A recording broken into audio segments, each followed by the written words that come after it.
when there are plenty of other priority picks left. As a reminder, we are, Yes. which means that Ashe will be available as well. Yeah.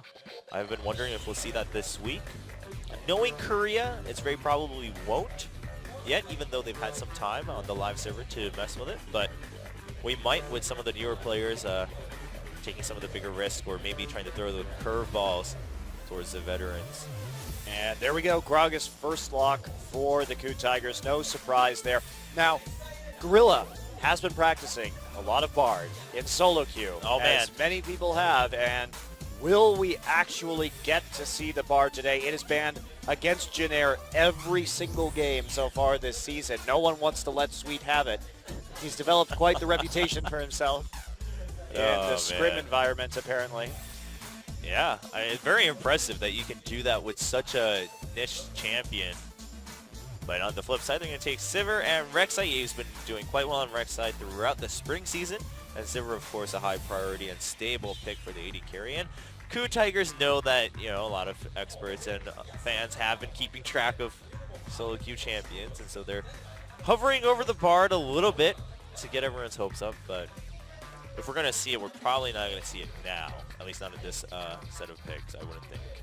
Yeah, the Thresh Lulu going to come in, so very safe roster. This probably means they're going to run a Lucian here. Yeah, would make sense. Something with a little more punch, also a little bit more laning power against Sivir. They could also run Vayne here. Yeah, I was wondering that. I mean, Prey used to be one of those players who also would get in on the whole Vayne battle when one person starts picking it. Last night we did see the Lulu Vayne combination, and it was very effective with Gragas in the jungle, so the setup was extremely good. It resulted in a pretty resounding victory, so... Yeah, we've just been seeing teams figure out how to complement Vayne now in the new patches to make her work again, instead of where, you know, in the past it was just like, Vayne, do your own thing, and if you're good enough as a player, then you'll make it work. If not, too bad. And now we're seeing things like Gragas and other champions help make those picks, and Bard being highlighted by Samsung in return. Since Thresh... Yes. Oh, we do have a lock-in, and by Luna. Somehow seems fitting.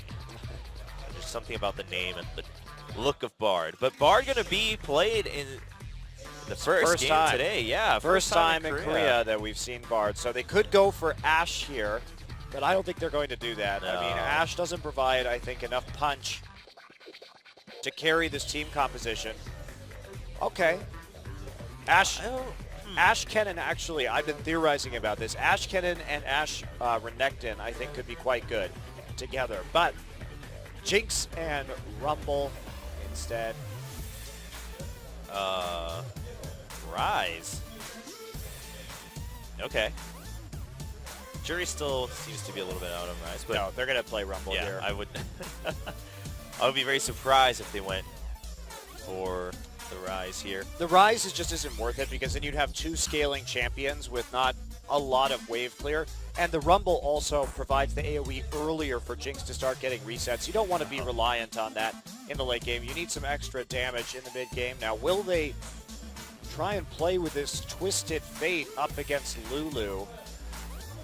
Well, you know, Twisted Fate or any global champion alongside Bard could make a lot of things worse. And then you have the teleport. I mean, you just give so much time for things to be set up even more perfectly. I will be so psyched if they pick Twisted Fate here, Chobra, because the map movement that you get with TF and with Bard is going to, and with Sivir and with Rek'Sai, are you kidding me? And then a teleport and top with they're going to be everywhere on this map. This could be extremely exciting to watch.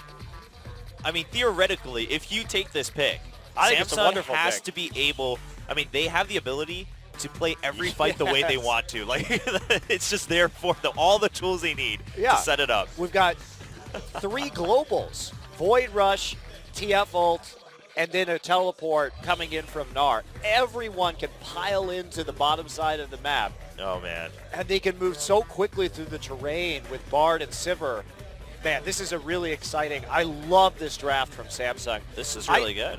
Now, this is going to be really hard for any team to pull off. Yes. Right? Really difficult. But, so it may not work. Samsung, of course, not the highest skill team in this league, and this is a very high skill composition. But I think it's going to be really fun to watch and see how this operates, because the thing here is KOO wants to get together, and they've got a great combination of champions to set up for Jinx resets. Of course, with the Gragas ult, isolating somebody, burn him down with a minigun, and then start piling on through with the Whimsy. So the Tigers going for a composition. They love running this Lulu mid in combination with a hyper carry AD. So super fun to watch from the Tigers. And Samsung going for picks. This is all about creating picks, taking down towers.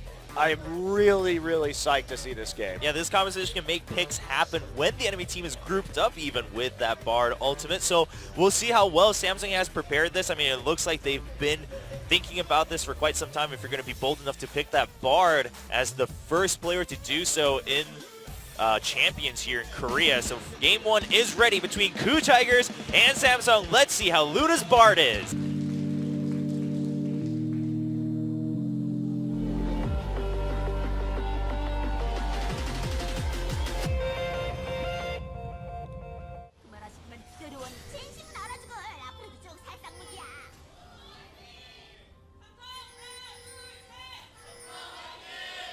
Relatively quieter cheers as it is still class time for many people, and a lot of college students actually, if you're in the graduating class, can't really skip out early anymore on your classes. So our buff girl and interviewer are also going to be joining us late here in the studio as we do have earlier broadcast times on Thursday.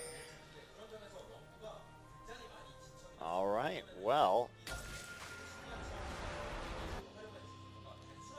Man, Doa hates me right now. I was just like, first time I Bard get is to cast the first Bard game in Korea. Well, we'll see if it works out. I mean, obviously Bard has been picked in other regions. It was picked at MSI, but no one's had a spectacular Bard game yet. But we know the spectacular Bard game is coming. It's only a matter of time, because if this champion can do so many things in terms of utility. Very hard to play him in solo queue. Because you have to have great teamwork to utilize Bard to the fullest extent. Yeah. And also teams have to practice a lot as a unit in order to really unlock his power. So we knew it was going to be a while before Bard really showed up. Yeah, it's kind of like Gnar. I mean, when Gnar first came out, everyone theorized that he was really strong, but no one was confident enough to make it work in a professional setting for quite some time. Yeah, not even just confidence, lack of practice. So lane swap going to be attempted here. Of course, Bard not the strongest laner, and Jinx at level 1 is very strong against Sivir. Yeah, and Thresh coming in too, of course, power support in the lane. So this is going to be a little tough for Samsung. Especially if Luna wants to take some time to go pick up his charms too. Fury will have to be careful in lane. So Jinx is very immobile, well, not in this composition, and you know, there's a lot of ways to abuse this Jinx right here. In terms of the TF, once TF gets that Zhonya's Hourglass, it can just TP into the back line. They've got numerous ways to dive. And of course that Bard ultimate as well. They get it down onto the Jinx, then the rest of KOO should be pretty easy to clean up. I'm very excited to see this. Samsung's composition, I think, is excellent. Man, the dream play would be if Crown doesn't pick up a Zhonya's and always relies on Bard's ultimate and goes in and gets ulted. So if you can time that, that would be insane. That'd be so sick. If he can teleport into the back line, throw a gold card, and then get Bard ulted himself while the rest of his team comes in, that would be incredible to watch. Yeah, it would take a lot of good positioning and timing and skill and communication, but we can always hope. One of these days, someone will pull it off, even if it's not Luna today. But as expected, especially given that they didn't get the lane swap, or both teams got the lane swap rather, going to be pretty passive here in the early phase of Samsung, not wanting to take any chances as they don't really have anyone who's going to power through that laning phase. Yeah, and this is a very interesting early gank onto Twisted Fate that's coming in. There's a Thresh in the mid lane right now. Yeah, Lulu not there to really take advantage of that, but Crown also just going to back off pretty far anyway. And that gives Luna time to go pick up his charms too, as the KOOTigers pushed up in the top lane and then decide to go for a roam. Wisdom pretty low, but just going to pick up the Scuttle Crab for his team. And that's going to put a lot of threat actually onto Crown too, because Thresh can now really move back and forth between the top and mid lane very quickly. Yeah, and they tried to use that opportunity to see if they could find a roam on the Crown, start punishing this Twisted Fate early, but they don't get it. Instead, just right back into lane, and Fury able to go pretty unharassed right here to Smeb in the mid lane. Okay, well, they really want to punish Crown. Crown does take quite a bit of damage. He had to use his Ghost to make sure that he had an escape there. Everyone in the mid lane. This is some pretty intense mid lane focus from the Tigers right here, and they're sacrificing a little lane dominance to do it, particularly in top side. I mean, if Rumble pushes up, it's actually a great opportunity to roam because you don't want to die on that bottom side while your jungler is clearing out the Scuttle Crab in the top river. So I think that was a really effective use of his time, but maybe they could have put a little bit more pressure on with this Jinx. Yeah. Luna also doing a pretty decent job of trying to keep up any minor harass alongside aggression. I mean, both of them having that auto attack modifier can do decent damage if that starts to pile on. So just keeping each other's AD carries on their toes. Fury doing a good job doing whatever damage he can alongside the ricochet onto Gorilla to make sure that the KOOTigers don't get too aggressive. And here we go, wave hitting the turret. And they've got to back off though. Crown's getting very close to level 6. They don't have a good idea of where the enemy jungler is either. Eve hasn't been trying to make plays yet, as Luna just wanders around for charms. Bard, the most peaceful champion in League of Legends. Doesn't care for other people's fights. Just wants to collect charms and enjoys music. And leave health packs. And leave health packs. I mean, he's truly the nicest. Prevent people from fighting with his ultimate. Pacifist Bard. Oh, nice stun onto Prey. That's going to give them a lot of damage. And, I mean, that's the thing is that while it's hard to land, he does have a pretty decent stun in terms of duration, so you can really put down a good skill rotation from your AD carry. And here we go. Wisdom checking out the other side of this Krug pit, seeing if he can steal anything away. Forces Eve to use the flash right there. Oh, the smite, yeah. Or smite, yes. Wow, no if flash. Eve really had to flash on that one. I got too excited. Sorry, Jebra. But otherwise, Crown, you know, a little bit down in CS, and we'll see if he can pick all this up to catch back up. But of course, he's also been under pressure. So if he can catch back up after this, then he's just fine with everything that's been happening. And his teammates have, in fact, been able to even out in their lanes, although some disadvantage have been shown in the beginning. Yeah, and right now, Koo's job is just to control the Twisted Fate in the mid lane. They want to keep pressing this up, so he either has to go back and miss some minion waves. Oh, here we go. Wow, that is a creative gank. Yeah, Crown coming in with his ultimate. He does get the Golgar. Kuro flashes. They still have vision of Kuro, especially with Tremor Sense. But double teleport coming in from both teams, and there's a knockup onto both teams as Eve comes back in after Smeb's Wild Growth. The equalizer going down. Crown had to flash away from that one. Cube still trying to go for some damage, but he doesn't have his rage filled up, so he can't turn into Mega Gnar. And now everybody with a party in mid lane as the top lane duo show up too. And now we're going to go into siege mode. Wow, this game is so funny. Everyone's always in mid lane in this one, as the TF has totally taken over this game. Samsung knows that there's a lot of pick potential with this composition, so they don't want to get all in, so they keep trying to control Crown as to where he can ult. It was a creative gank from Samsung, kind of tricky there with the first TF ult of the game. Usually you don't see moves like that, but Kuro had his head on his shoulders, got out, and then Smeb and Kuve both came in with teleports, 2v3 for the Tigers, but they're able to even it out just because of Smeb's power in the mid game with that equalizer, as well as a nice wild growth, knocking him up right as that teleport completed.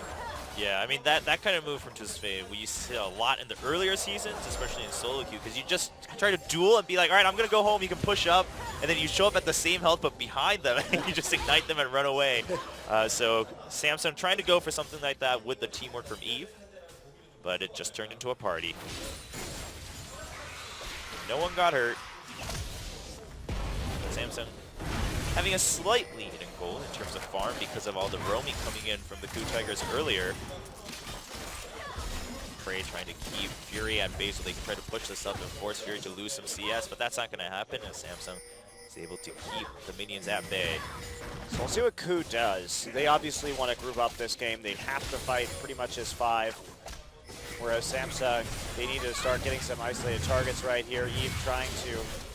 Yeah, Kuro actually getting stunned just to put some harass down onto Eve as Wisdom shows up. He does have explosive cast, so Samsung not taking any chances. Yeah, Kuro knowing he was safe right there to get the harass down while they were taking out his pink ward, and we will see SMEB recalling now as the Tigers switch into the bottom side of the map just to get a little bit more pressure onto the Dragon. They will be matched by Samsung. Yeah, but Samsung is going to be the one taking the magical journey down to bottom lane. It's chime time, Jogra. Gorilla going to be spotted by Eve. Prey is there, so nothing too big happening. Luna doesn't have his ultimate just yet. This is less pick happy than I thought it would be. I really want Crown to go ahead and find a time to use his next ult already. They do have some better control over the Dragon Pit. If they can push out the bottom side just because they have that TF teleport, they can pretty much own the positioning on the Dragon with this composition. Yeah, and Fury actually being quite a bit ahead in experience thanks to Luna roaming about.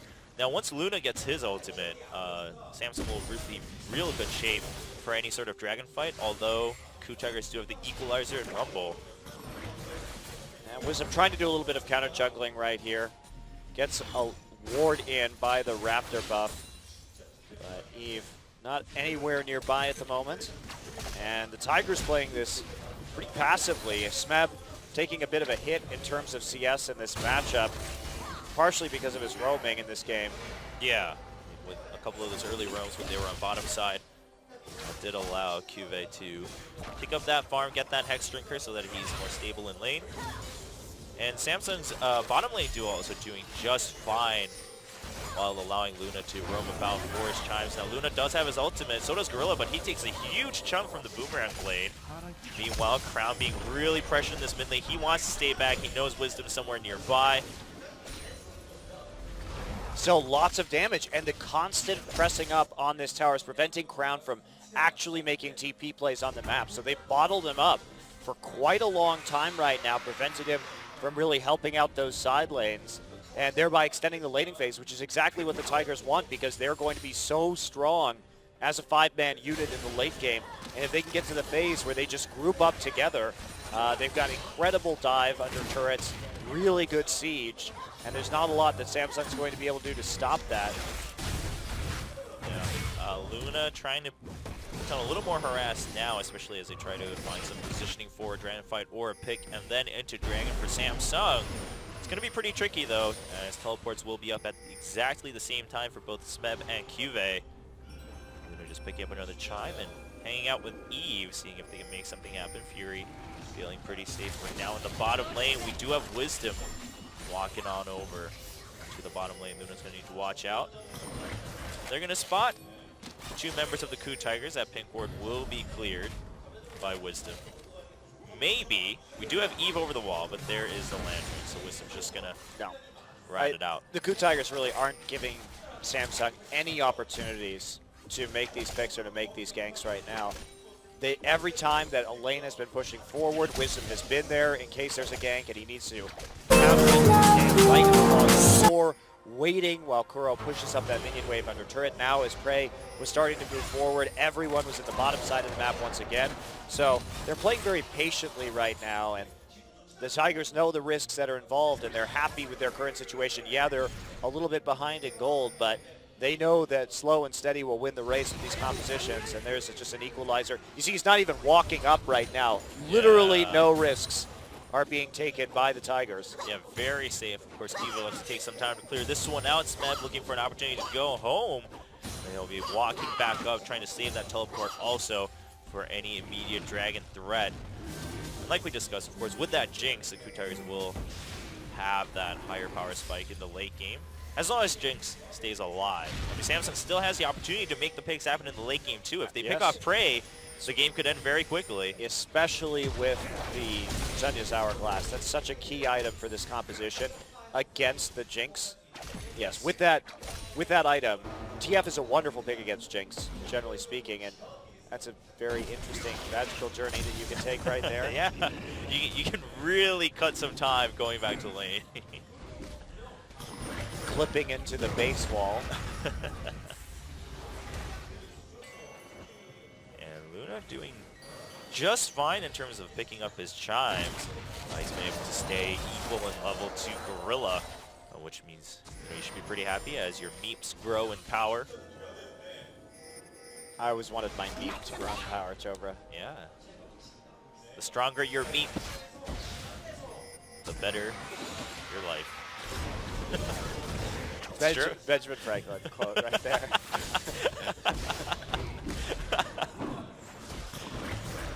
KOOTigers making sure they also keep vision around the Dragon Pit. Yeah, I mean, like you said, Monty, the Tigers aren't taking any chances for any unnecessary advantage towards Samsung. I mean, some of the farm advantage that Samsung currently has, you can't really do too much about, but not giving up objectives for free, not giving up ganks for free, and Wisdom also trying to deny some experience from Eve whenever he can by going into the enemy jungle and taking out a camp or two.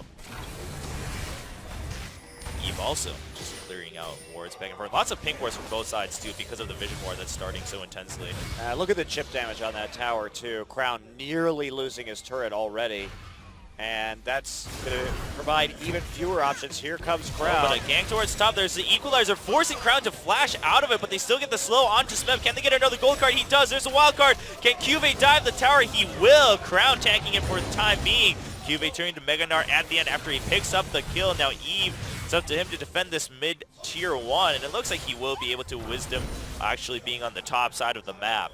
Will he be able to? Not so sure about that. Actually, it's yeah, extremely low right now.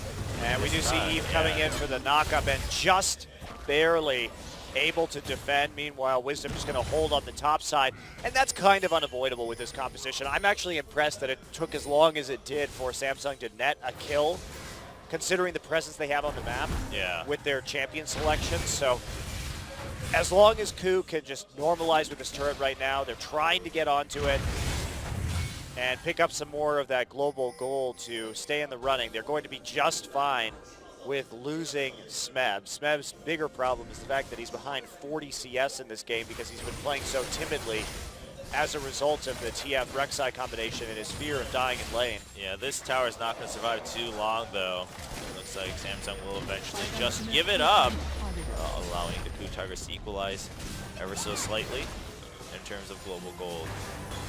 Nice stun onto Kuro, but it's just going to result in harass back and forth and then taking the magical journey. So I was talking with the Korean casters, and they said that the name in Korean for Magical Journey isn't as funny as the one in English. No, so all the Korean casters actually just say Magical Journey with a Korean accent. They're like, Magical Journey! That's what they say when the skill comes out. They are very disappointed that Magical Journey was not as hilarious in Korean as it is in English. Equalizer being used again just to clear out that wave. I mean, it's pretty short on cooldown, but Samsung going to take that advantage to take the Dragon to stay at least one small step ahead. Yep, and right now, Tigers just giving up the Dragon. They know that they'll be able to group on it in later team fights, and what they want is just to get some more gold onto Prey right now, see if they can push down this turret. Ping's going down for the Tigers in the top side. And will they actually try and defend the bottom tier 1 at all? Doesn't Smeb look like understandably worried about his ability to stay alive in that situation. Yeah, QV just trying to put down some harass onto Prey too to put down the pressure of a possible gank coming in, but not going to happen with 4 members of the KOOTigers in that top lane. QV may just have to back out as Samsung did also get the tier 1 and bottom, so they'll just have to be satisfied with a 1-1 trade and but the loss of Dragon as well, so KOO just trying to stave off any kind of engagement until the late game as the tower falls in favor of Jinx in the top lane. Smeb just tries to cover in mid. In the interim, explosive cast right there.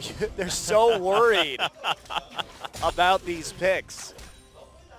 Yeah, very passively, using all their ults just to clear out the immediate threat for the time being. Equalizers and explosive cast being used, and you know the Tigers, they don't really care about having those fights anyway at this point in the game. So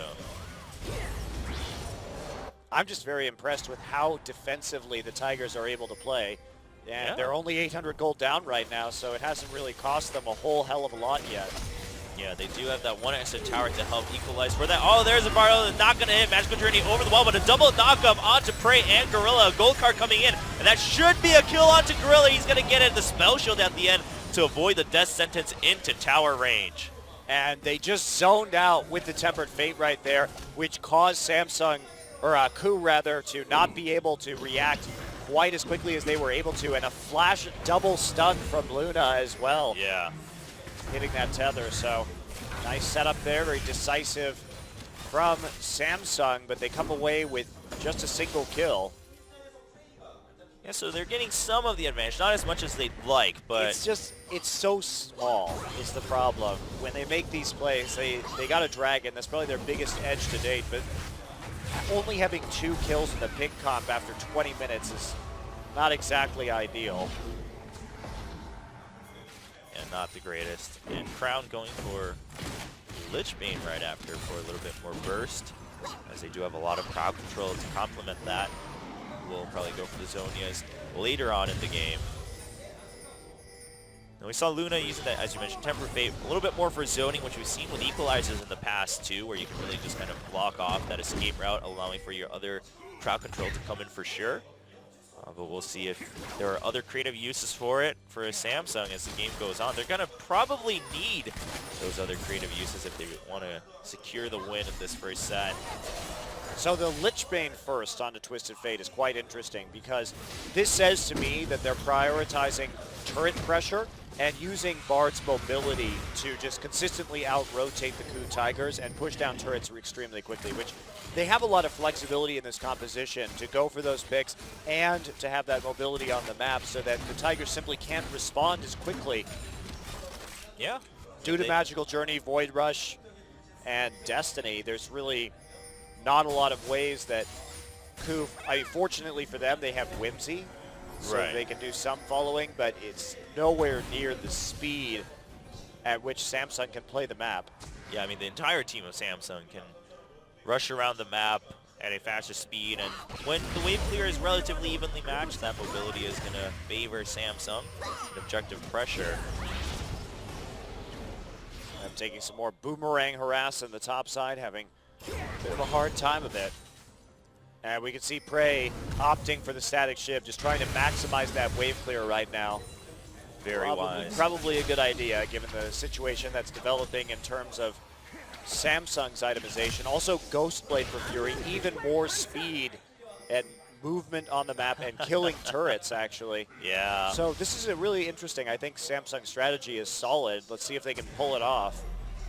Yeah, that's also some of these fights perhaps, or get a quick dive and take a tower. Yeah, we'll allow Samsung for the quick pick and disengage too. I mean, so many uses. Whenever you have mobility, your options really do expand in League of Legends. And right now, only 2 members here to defend this bottom turret. Eve is on his way as 4 members show up from the KOOTigers. But there's a Destiny forcing the Tigers to back out, but it's actually going to be a gank in the top. The wildcard's not hitting on Smeb, but Cube is in Mega Gnar form as he tanks the tower in the beginning. He's going to turn to Mini Gnar as he backs out from tower aggro. Meanwhile, Samsung, can they defend the bottom tier 1? They're actually just going to rotate into mid and try and take 2 tier 1s and trade 2 for 1 right here. Could work out. Oh, and using the Tempered Fate to buy themselves some more time. I love it. That is really good. The top tier 1 has been taken by Samsung, and the mid also now in return. So KOO at this point still dead, no teleport, and we have a TF pushing into a tier 2. Now KOO trying to answer right here, trading 2 for 2. Oh, can they get the tier 2? Looks like they will be able to. That Jinx fast pushing very successfully. So in the end, a trade favor for KOO. Yeah, good answer from KOO. They still want to go for the kills though right here. TF coming back in. Yeah. TF no ult though. Yeah, Samsung doesn't really have all the positioning they want for this one, so they will have to back out. But the Dragon is up in 3. As you mentioned, Smeb will be walking towards now. As he spawns, he does have teleport, but no need as he's coming just from base. Mega Gnar pretty ready, but there's a Magical Journey and a stun onto Smeb. They're going to catch him out before he can do anything. Knock up, and he's down. The Rumble goes down. Dragon started by Crown. Good pick by Samsung, but are they still confident enough to continue the Dragon? Looks like it. KOOTigers thinking about backing out. Kuro wanting to go home, but they want to still keep up the pressure, and they might be able to with the explosive cast coming in. I think that they can't fight this right now. Kuve's ultimate's almost back up. It's going to be really... It's going to turn into a smite battle at this point if they keep this up. They're trying to burst down, and Wisdom is going to get it. Eve was actually too far from that, but Samsung trying to go for a fight. Nice explosive cast will keep Samsung all at bay, and there is the Destiny Gate coming. He flashes forward. There's a gold card onto Kuro. Kuro gets knocked up, but Crown's going to pay for it. He eventually does go down to Prey, and Samsung, Prey survives the last auto attack. The Boomerang just barely missing Prey right there thanks to the Get Excited. So they trade 1 for 1 in the end. Samsung picking up Smeb earlier, however, but the Dragon Steel evening that out a little bit. And Kuve just, his ult came back up right as his rage went down, unfortunately. Yeah. This was a good start to it for Samsung, for sure, getting that catch onto Smeb with the Magical Journey. Yeah, and that's exactly how you want to play this. Now, they invested a lot in terms of that Sivir ult to get that pick in the first place, and they should have been a little bit more decisive about going for that Dragon immediately afterwards. Yeah, they seemed a little too wary of Yeah, they should have just gone on to Dragon immediately. Yeah, even if an explosive cast came in, they should have still been able to win the fight. I mean, worst case, they would have had Temper Fate or something like that to buy themselves some more time. Well, they had Destiny back up, I believe, at the moment, so they could have just re-engaged on them from behind as soon as the Tigers were walking forward. Gorilla tries to get the flash play and can't catch Luna as he just magical journeys along the wall of the Baron pit. Very well done by Luna. These are the joyous moments of Bard. Crowd now going for the Zhonya's Hourglass. Prey's life is going to be quite difficult, but Prey already thinking ahead, buying an early QSS. That is really smart. Yeah, that's going to buy him a lot of safety. So Crown at this point, if he chooses to always prioritize Prey, his job will really be more to take that QSS out. So they're going to have to find some other creative ways to get rid of that, or pick maybe Smeb again, you know, off from the side, as he'll often be looking for a flank. Lulu, of course, will be a little bit of a tougher target with that wild growth, although if you do get her to use it on herself before a fight starts, it's not too bad. KOOTigers have grouped up, and they're trying to shove down the mid lane. And there is a 1-3-1 split coming in from Samsung, though. Yep. Top and bottom both pushing out pretty forward. And there's a teleport from behind from Kuve. And there's Temper Fate. Prey. Prey is caught out. And Eve is positioned for the knockup. Prey gets slowed by the smite. Eve gets the kill. Crown, meanwhile, goes a little too deep. But there's a 3-man stun from Kuve. Another stun coming in after his ultimate. Wisdom gets caught behind Gorilla. Has to survive with the wild growth. But Fury picks up that kill as Smeb gets stunned one more time by Kuve. And Wisdom, will he die to the Ignite? Luna will pick that up with the Ignite. What a fight by Samsung, leaving only Kuro alive, and they're going straight for the Baron. Right, and they have the side wave pressured as well, so how many minions are they going to lose on the side? Just what a great setup for Samsung, using that 1-3-1 pressure that they can put down, and they've got so many ways to do it as well, either with Eve or with Kuve or with Crown on the Twisted Fate coming in, and they absolutely crush the KOOTigers in that team fight. Here we go, Kuve. Didn't get the slow. Didn't get the slow. Ah, well. So look at that. Catching Prey right there is huge. Now watch. Eve also knocks him out of the channel. Yeah. And once Prey goes down, there's no more damage on this composition. Yeah, they take out Crown, but Kuve sets up the 3-man gnarl. Then they just go ahead and hit the stun right afterwards. Fury running around on the backside right here, just cleaning up everyone. Man, that ultimate onto Prey was so clutch. And then the follow-up as well, with Eve getting the knock-up while he tried to get the lantern out. There was no hope for him after that. Banner of Command now on Luna for even more split-pushing power. Also, how are they going to clear out the minion? Yeah. Great pickup. Really good timing. We'll see if they can use it well. Man, the fact that Luna purposely put it kind of across the wall only to get Prey instead of like 2 people was also really smart.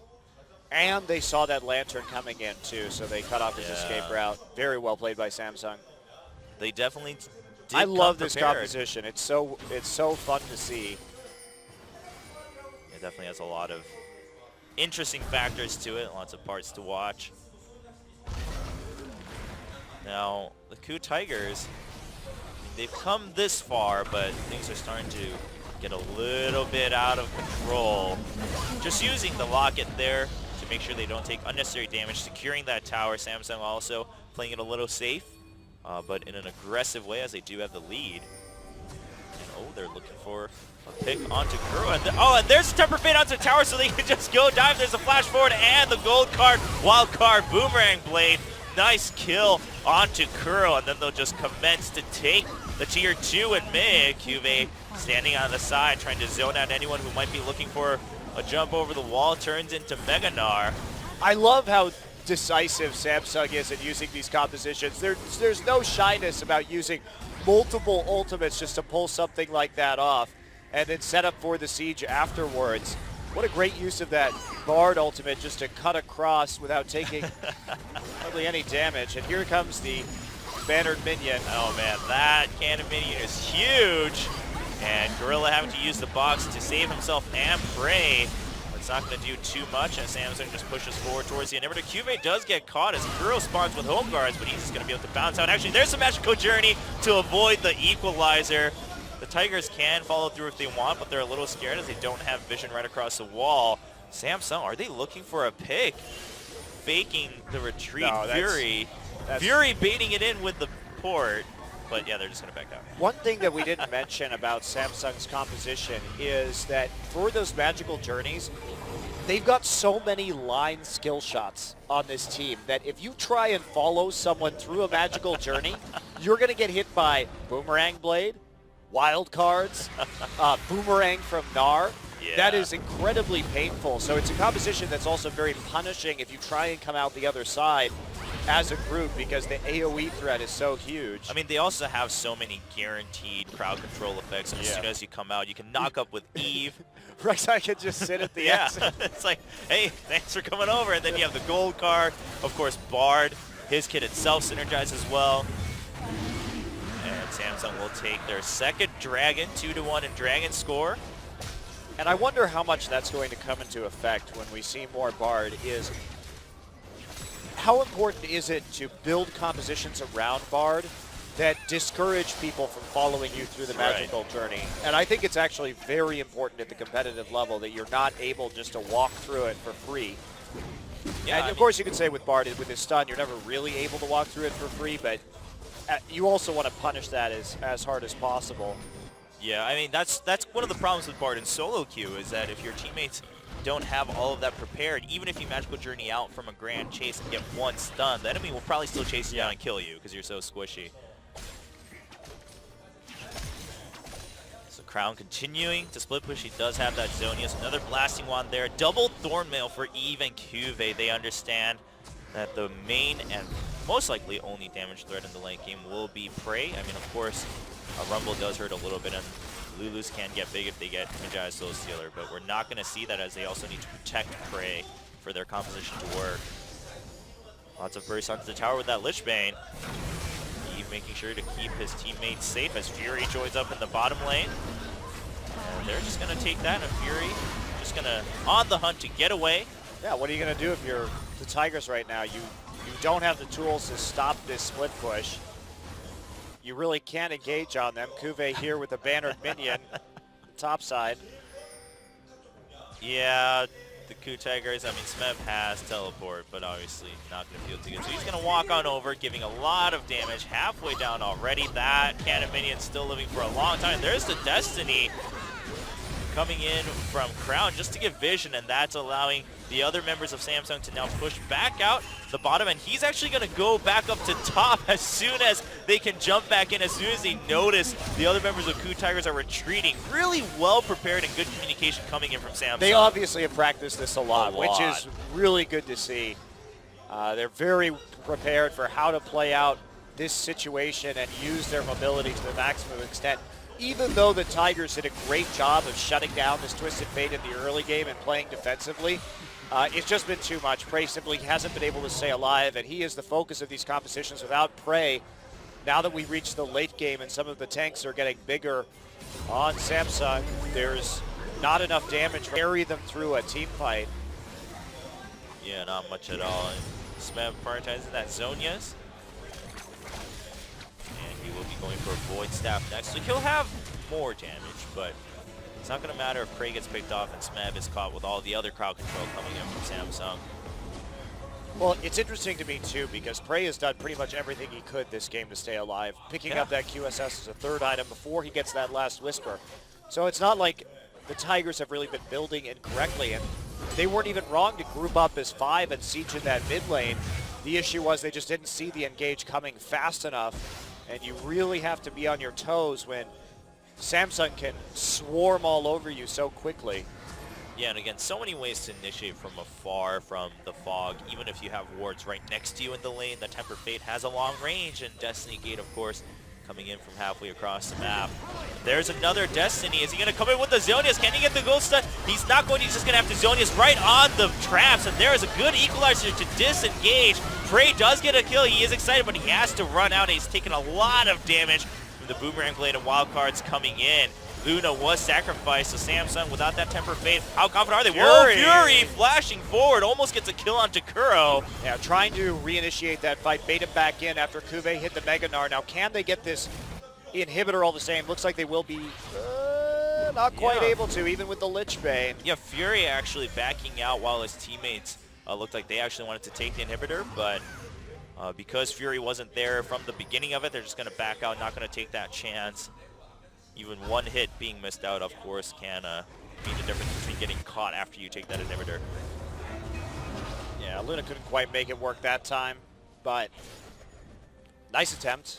Yeah, well, didn't have a chance, really, a clean chance to use that Temper Fate. The KOOTigers staying all grouped together, and even if you get caught as 5, obviously that's still dangerous, but better than Prey getting caught himself. Prey just going, whoa, look at those crits on those rockets. Yep, welcome to late game Jinx. Yeah. Trying this trick again while the ultimates, well, ultimates are back up actually for Samsung, so they can keep doing the same thing, but Fury's going to have to recall just to heal up right there, so it's a good time for the Tigers to try and use this advantage in the mid lane, take out a tower. Nice zoning with the traps, good dodging on the wild cards, and here we go. Kuve is here, but he needs to rest a little bit as he's fatigued, and there's a Temper Fate. They get Prey one more time. There's the equalizer and an explosive cast, so it completely denies the initiation. Prey gets knocked up, and he will eventually go down to Fury, who's at full health. Fury just chasing forward, doesn't even care about the Rumble running by his side as he goes forward for other kills. There's a nice ultimate from Kuve. He's going to miss his house throw, but he's going to jump on over. Eve's going to get the knock-up, and not going to get the stun. Kuro's a slippery little Yordle. Kuro's just going to get out. Yeah, I can't chase that one down, but it will mean another Baron for Samsung. Luna's ults have been so good. Really beautiful. Like, so clutch. He has to hit, I mean, Koo is grouping, and yeah, Prey has been, I think, a little bit too far forward, which has isolated him a bit. And in a way, maybe the KOOTigers should be thinking more about grouping up, especially when the Mega Gnar is down, so there's less threat from that AoE stun, but I mean, damn. Oh, man. Look at that. I mean, they were all the placement was so good, and Wisdom even throws out, they throw out Equalizer, they throw out the explosive cast, but everyone on Samsung can move so quickly, and Crown appearing in the back lines like that, Fury with the double kill. Yeah, there's just no other way to protect him once that wild growth goes on to Prey, and if Smeb is caught out in the front getting crowd controlled by the other members of Samsung and Equalizer's already down, I mean, who's going to chase after Fury if he's just free to do that damage from the side? Yeah, it's just been really well played. Samsung definitely knows how to position in this situation to clean up after that single member Tempered Fate has gone down. And KOOTigers, you know, when you have this Bard who's so good at aiming that ultimate, having only a single damage source on the enemy team is making it easy for Samsung to pick up this game. Yeah. They also get that third Dragon Snack, so even more mobility for the entire team. I think that's of what Samsung. they needed. More mobility. They should all just get a second charge of Flash while they're at it. Hop over walls anytime they want. Where is the Baron empowered minion here? Should be on the map somewhere. Oh no, that's just Crown and Fury rushing forward with on the hunt.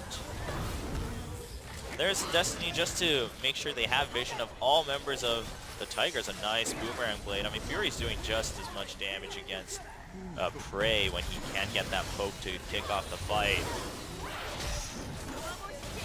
Sentence not going to connect onto a champion. Nice slow onto Wisdom, just keeping the KOOTigers at bay as they take out that middle inhibitor once again. And Samsung now going towards that bottom lane. QV's already there, and he's all prepped to turn into Mega Gnar if he needs to. Nice smite by Wisdom, trying to buy themselves some time. And there is a nice equalizer. Explosive cast against the wall, but there's the Tempered Fate. It's on to 2 members, but QV was also locked up in that stasis. A knock up onto Prey. Fury's actually a little bit low on health. He has to back out, and Crown almost dies. And there's the body slam, and double kill for Wisdom as he flanks the damage dealers. But on the other side, how many members of Samsung can stay alive as Wisdom body slams outside of his own base just to make sure his teammates can survive and clean up the base with the minions, and he's going to be able to lantern back out.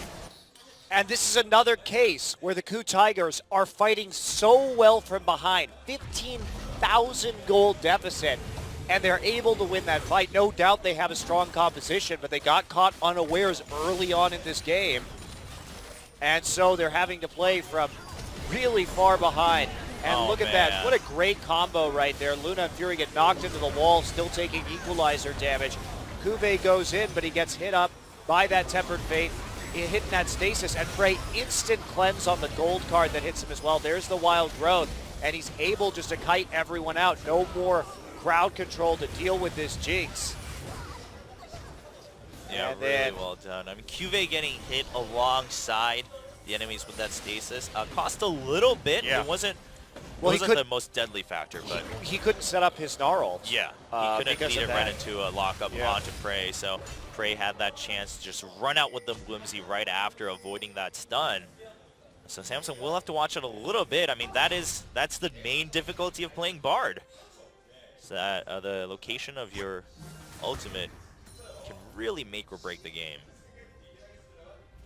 Well, a new lease on life, at least temporarily, but I mean, they have no inhibitor turrets. Tigers coming back now is be quite extraordinary. Yeah, it'll take. But this is what's so frustrating about watching the Tigers is you look at how beautiful their team fighting and their map play is in the late game, and you wonder why they can't get a kill for 20 minutes, 40 minutes into a game. Knock up onto Wisdom, putting some damage onto him from Eve. They're just going to trade out in the end though with that barrel, chasing after Eve. He's going to heal back out as he goes under to regen. Now there is an empowered minion in the top. So Smev going forward, and QV tries to knock 2 people backwards, and they get the knock up onto Prey. He just gets deleted by Fury. Kuro having to run away. Eve goes for a 3-man knockup as Crown picks up that one. Crown still full health from the side, gets another kill with the wild cards, and they're not going to pick up Smev as he flashes into Fountain. Fury does need to watch out if they want to finish this game for sure, because he's got all the attack damage they need. Of course, Crown with that Lich Bane will help take down the Nexus turrets, and Samsung will pick up a nice win against the KOOTigers in set number 1. That was such a fun strategy to watch from Sam, because I doubt that the Tigers are going to be trying that same composition, and they may just get some bans down on some of the champions that Samsung used to build that. LeBlanc banned out by Samsung this time, taken out by the KOOTigers in the last game. Yeah, LeBlanc being banned out more often from the blue side these days. Just not wanting to deal with that. Being left open and being forced to pick it, or, you know, having to deal with the mind games there in terms of assassin power. Sivir ban. Very nice.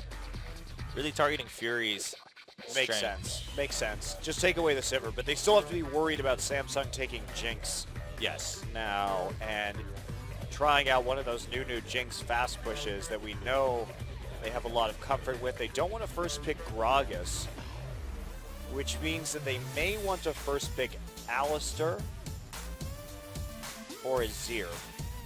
Or do you think that if, okay, with the Azir ban, do you think maybe they even just take the Jinx? Oh, okay, they want to take the Rek'Sai away from Hojin and really force him into a even more passive role here. I mean, Hojin really hasn't been a great Rek'Sai player, but this makes him even more uncomfortable because he's going to have to go on a more farm-oriented jungler unless he wants to try the Lee Sin. Now, the Lee Sin is better now with those Cinderhulk nerfs, and Hojin has been a jungler who did excel on Lee Sin early in the spring season. There is going to be Maokai and Alistar.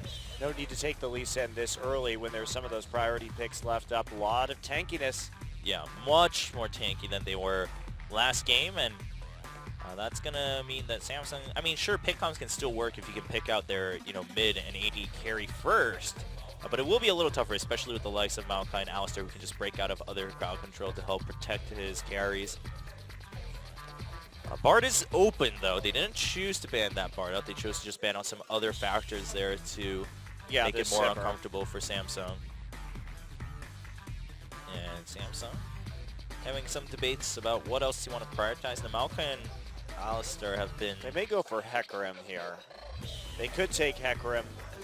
They could go for Kuve's Gnar again also. And wow, taking Corki would be interesting. The Bard. So, well, it seems like they really want to force prey onto an AD carry who has less mobility. Of course, Lucian and Ezreal are still available. This also allows for a lot of poke coming in from Corki to set up some of those initiates and picks through Bard. That's true. I'm curious where this Corki's going, though, because I feel like there's a plan here. Otherwise, you wouldn't pick this Corki quite so early on.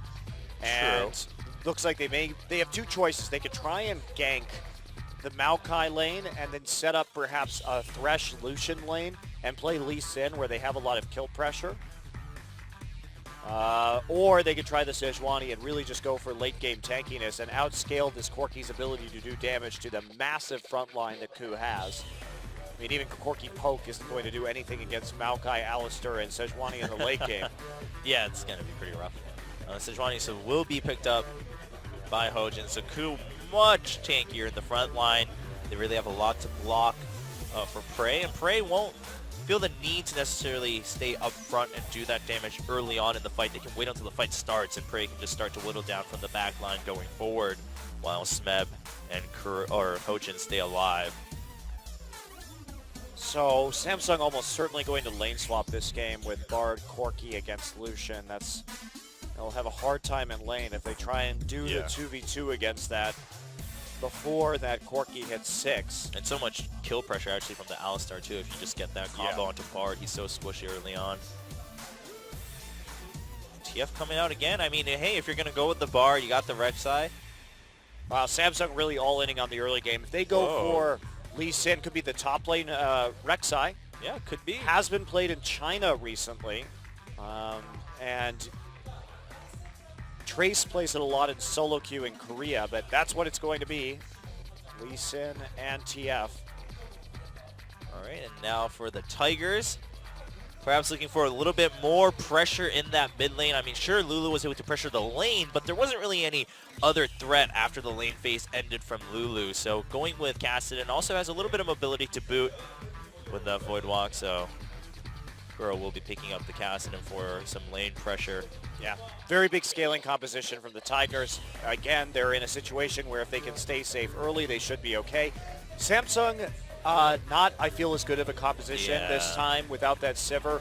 There's a little bit lacking. Their siege is still going to be good, and they'll have even more early game pressure, but late game, this top lane Rek'Sai, while she's great with 2 teleports basically early on, not having a true ultimate in the late game is not the best situation to be in.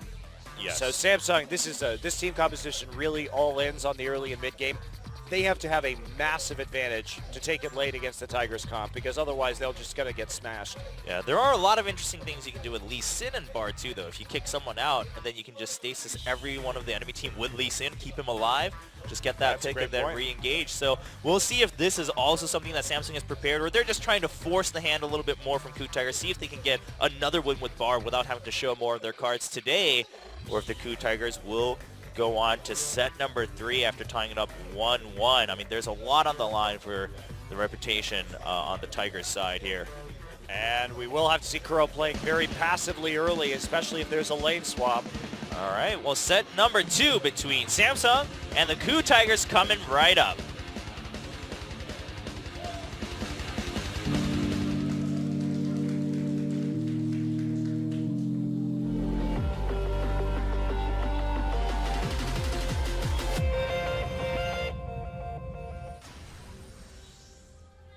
소환사의 협곡에 오신 것을 환영합니다. Once again on Summoner's Rift. I wonder when Summoner's Valley will come out. Summoner's Mountains. Well, the Rift in the Valley, you know, sort of the same thing. That's true. Especially if it's the Great Rift Valley in Africa. The Summoner's Desert. Summoner's Rift Valley. Luna just getting some harass and free gold. 미니언 Against Kuro. 생성까지 30초 남았습니다. So, in this game, they're not going to have the same luxury, the Tigers that is, when they want to push up the mid lane. Last time they picked that Lulu and kept Crown contained by shoving him under the turret repeatedly and making plays on the mid lane. This time, they will not have that. They don't have the same wave clear. So Crown's going to have a lot more freedom unless the Tigers are very careful. Also, Hojin will be hard farming. We have this early jungler in the Lee Sin. Yeah. So the challenge here is that you can no longer really contain the TF just by pushing up the lane and showing up in mid. This time you actually, the side lanes are going to have to play even safer than they did last time and just hold on to turrets as best you're able. Yeah. I mean, if the ganks come in pre-6, even Alistar and Maokai will be pretty susceptible to those. So we'll see how active Eve will be on the map. Of course, post-6, Kuro can also try to help keep Crown in check when he tries to gate into another lane. Magical Journey being used just to catch up after checking out the lane status here. And they're actually going to go Okay. into the 2v2, so a lot of running around the map, but they are going to opt into a 2v2 matchup. And, I mean, that range from Bard, of course, a little bit of an advantage against Alistar compared to Thresh. He can go in a little bit more freely to put down some auto-attack harass. Luna seems to also have taken a lot of defense stats to make sure he doesn't get chunked down by Lucian too early. I noticed that last game too. Yeah, lots of armor and MR. Even so, you really have to be careful in this situation, but they're abusing the fact that Alistar only has heal at level 1 to play a little bit more aggressively. It's not going to turn around until... Oh, nice stun, actually. Yeah, nice stun. And even level 2, like you said, I mean, because he started with the heal, it's going to be level 3 really when the KOOTigers have some threat in the bottom lane. Samsung also having that experience advantage, so just trying to get what advantage they can, and then Luna will probably go forth to pick up some more chimes and maybe set something up somewhere else. Yeah, Kube actually did try and succeeded in taking the Wolf Camp, so Smeb in lane just a little bit faster, able to push it up under the tower. They've got to make some plays here, Chobra, in the mid game. I don't like this composition from Samsung as much as I like the last one. You saw how they struggled to close, even though they were playing the last one pretty well. Yeah. And it's an even more pronounced flaw in their late game with this composition, and harder to make picks with a Corki instead of a Sivir as well. And there's so many engage tools for the Tigers that you're not going to be able to sit and siege safely, even with a Corki Twisted Fate. Smeb will just come in from behind with a home guard engage, and then everyone will jump on your back line. So this is going to be, I think, a very challenging game for Samsung to win. They need to just make a lot of plays early on, and they're going to try. Yep, even Luna are waiting to maybe get a gank on to Kuro, or they might even find Hojin unawares in the river. And he's going to start the first Scuttler. He used the Arctic Assault. And they're looking for, oh, he's going to Magical Journey across the wall to make sure he can get the slow onto Hojin. Yeah, no angle for a stun, and Fury actually getting caught out a little bit trying to pinch in on this gank onto the jungler. Just the move speed to make sure that Hojin gets more damage done to him. Yep, they got the Scuttler though. Eve snagging it with the Smite. Damage onto the Sejuani, so Hojin will get out. 3 in the end. Yeah, not going to be too big of an issue. And now level 3 has been hit, so Samsung has to play a bit more cautiously. Yeah, mid lane seems to have had a bit of a scuffle themselves here, but both of them will back out. No big kill pressure between the two of them alone. Of course, Kuro does have that Ignite, but he doesn't have his level 6 yet. And the laning Rek'Sai, for those of you who haven't seen it, it is quite a good pick. Yeah, it's very because effective. of how much sustain you have. Extremely hard to gank with that Tremor Sense. A lot of escapability, virtually no downtime in lane after you hit 6. You could just come back immediately, have the 2 teleports to work with, so you never have to use teleport to come back into lane. Very true.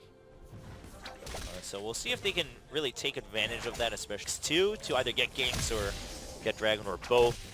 Yeah, TP going to be up soon for Kuve, and you just keep pushing. So the Rek'Sai is a champion you can put a lot of turret pressure on with, just based around your opponent's recalls being more punishable than your own.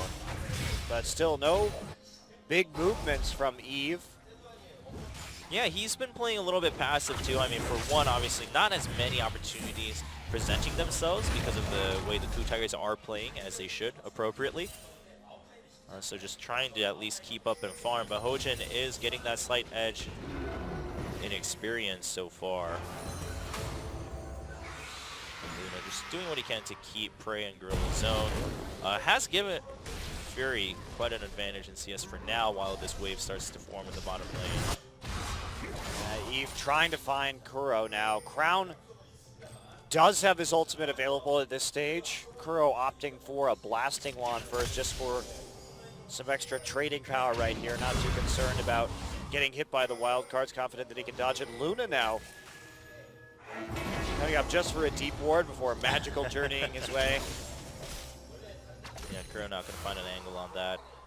And as everyone starts at level 6, the gank opportunities are diminishing very quickly for Eve.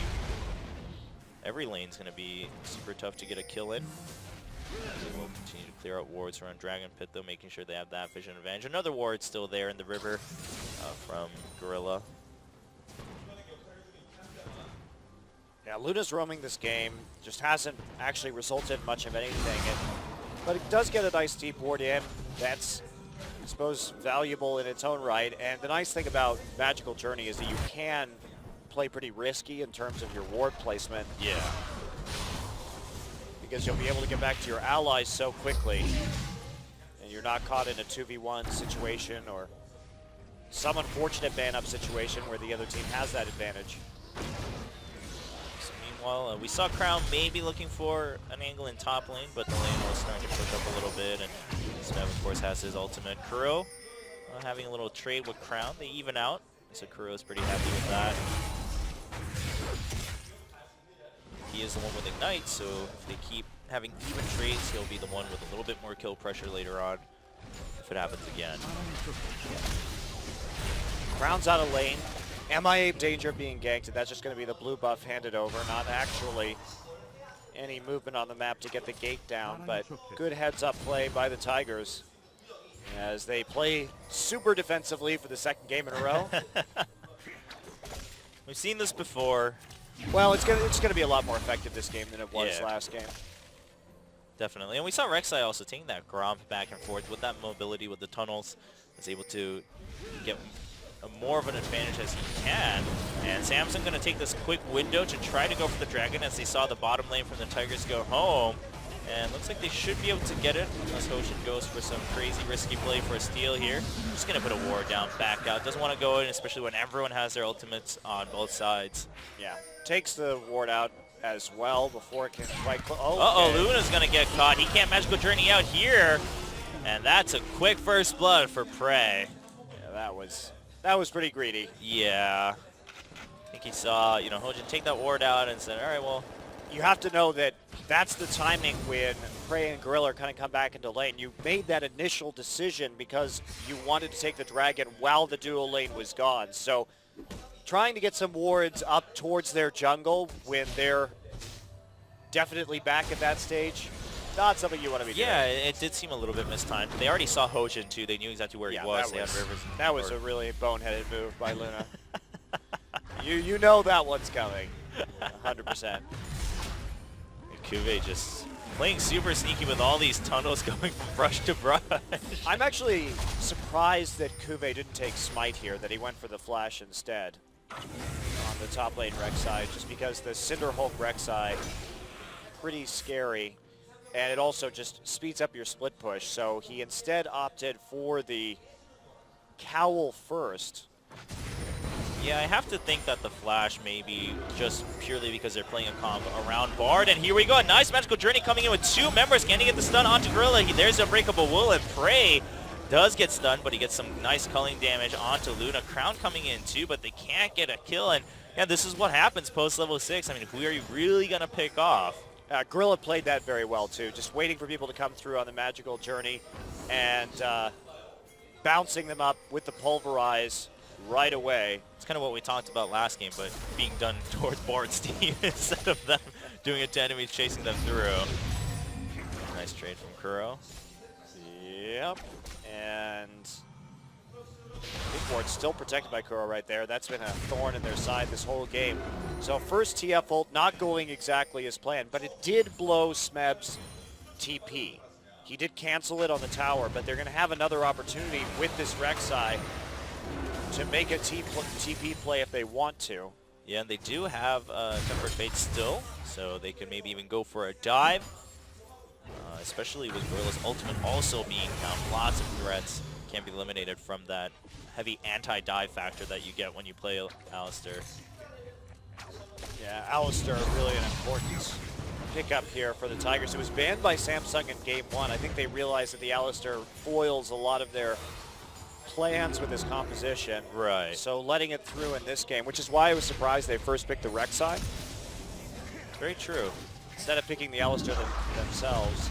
Eve looking for an angle on Kuro, but it is Kassadin, so he will just Rift Walk out. Hojin showing up onto a ward, but he'll just stick around to make sure they don't go for any further shenanigans. And he's just going to run into Eve. They're just going to have a little bit of a trade. Trying to draw him into Kuro, but Eve's wiser than that. And QV being just as annoying as when Rengar was popular in top lane, but hiding in brushes and popping out. That's how you do on top lane. And look at that too, getting the Spirit Visage for the extra healing as well. That's just incredibly annoying in terms of his sustain and ability to trade, even though Smeb did have, or does have that Catalyst already. Yeah, I mean, the fact that he's been able to keep up, if not stay a little bit ahead in terms of the whole sustain war, especially with the teleport advantage too, against a Maokai is very impressive, because Maokai is known to have a lot of sustain with his passive. And look at all these tunnels, giving him that mobility, but there is a Destiny Gate coming into Smeb. He does flash away from the gold card. There's still a flash and the kick backwards onto Smeb. They get a lot of damage with the follow through from Lee Sin, and Eve will pick up the kill there as Hojin. Are they going to dive the bottom side or just put pressure on down here? Their ping's going down onto Hojin. They know he's there in the brush. Yeah, I mean, Luna has the Tempered Fate, so this could also go horribly wrong for the Tigers if they don't watch out, but it looks like they're just going to back out. Luna might use that ultimate to buy themselves some time until his teammates come, using his Shrine to get some vision there in the mid, or in the brush. And Kuro and Hojin both towards the mid lane now. When was the Not last seen by time wards. anyone Hojin is told seen, you how but Kuro important is you not. are? But when you see that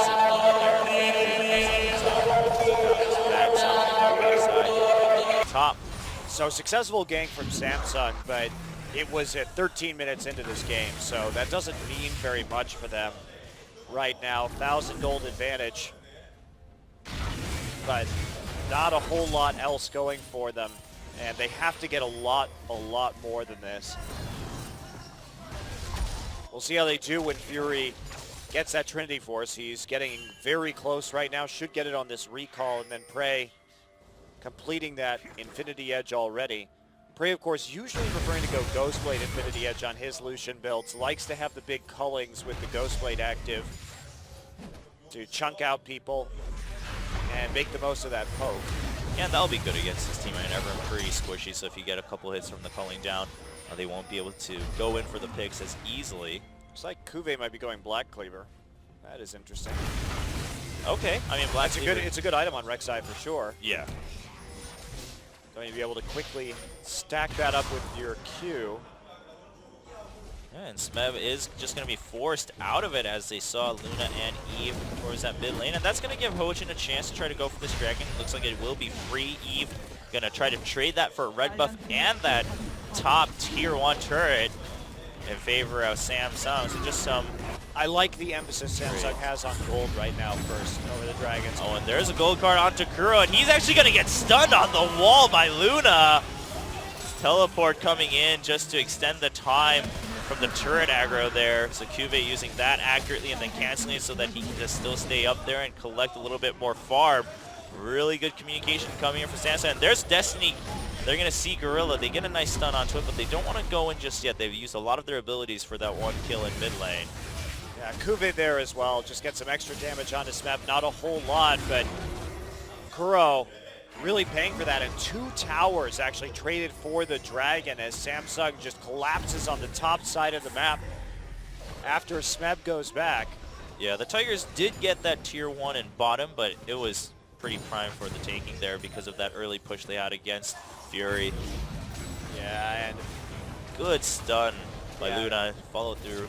Kuro just gets hit by absolutely everything right there. Nailed with the Dragon's Rage at the end. Great chaining of CC for the dive, and you have to realize that's going to happen if you pick this Cassin in the mid lane against all these champions that can come in under the turret so easily. QA's just playing cat and mouse here with Smeb with all the tunnels. And there's another outer 팀의 포탑이 Yep. 파괴되었습니다. that goes down for Samsung. So they've got all 3 quite quickly. This is the boost they needed in this game to make their comp relevant. But how do you siege from here? There's no more Dragon for a while, so you can't force much of anything for quite some time. Do you actually dare to group up in this situation? It would be hard to siege tier 2s this early. I mean, looks like they'll really just have to take advantage of the vision they have, especially on the top side. Obviously, all the vision very clear. We do have the Cutlass coming in after the Trinity Force, so Fury really hitting a nice power spike. Whereas the mid-game here at 17 minutes, Kuve also being able to do a lot of damage now with the Phage and his own sustain against Smeb. And because he's against Rek'Sai, you know, he had to go a little bit earlier for the armor there with the Glacial Shroud, but lots of magic damage coming in elsewhere, even from Corki.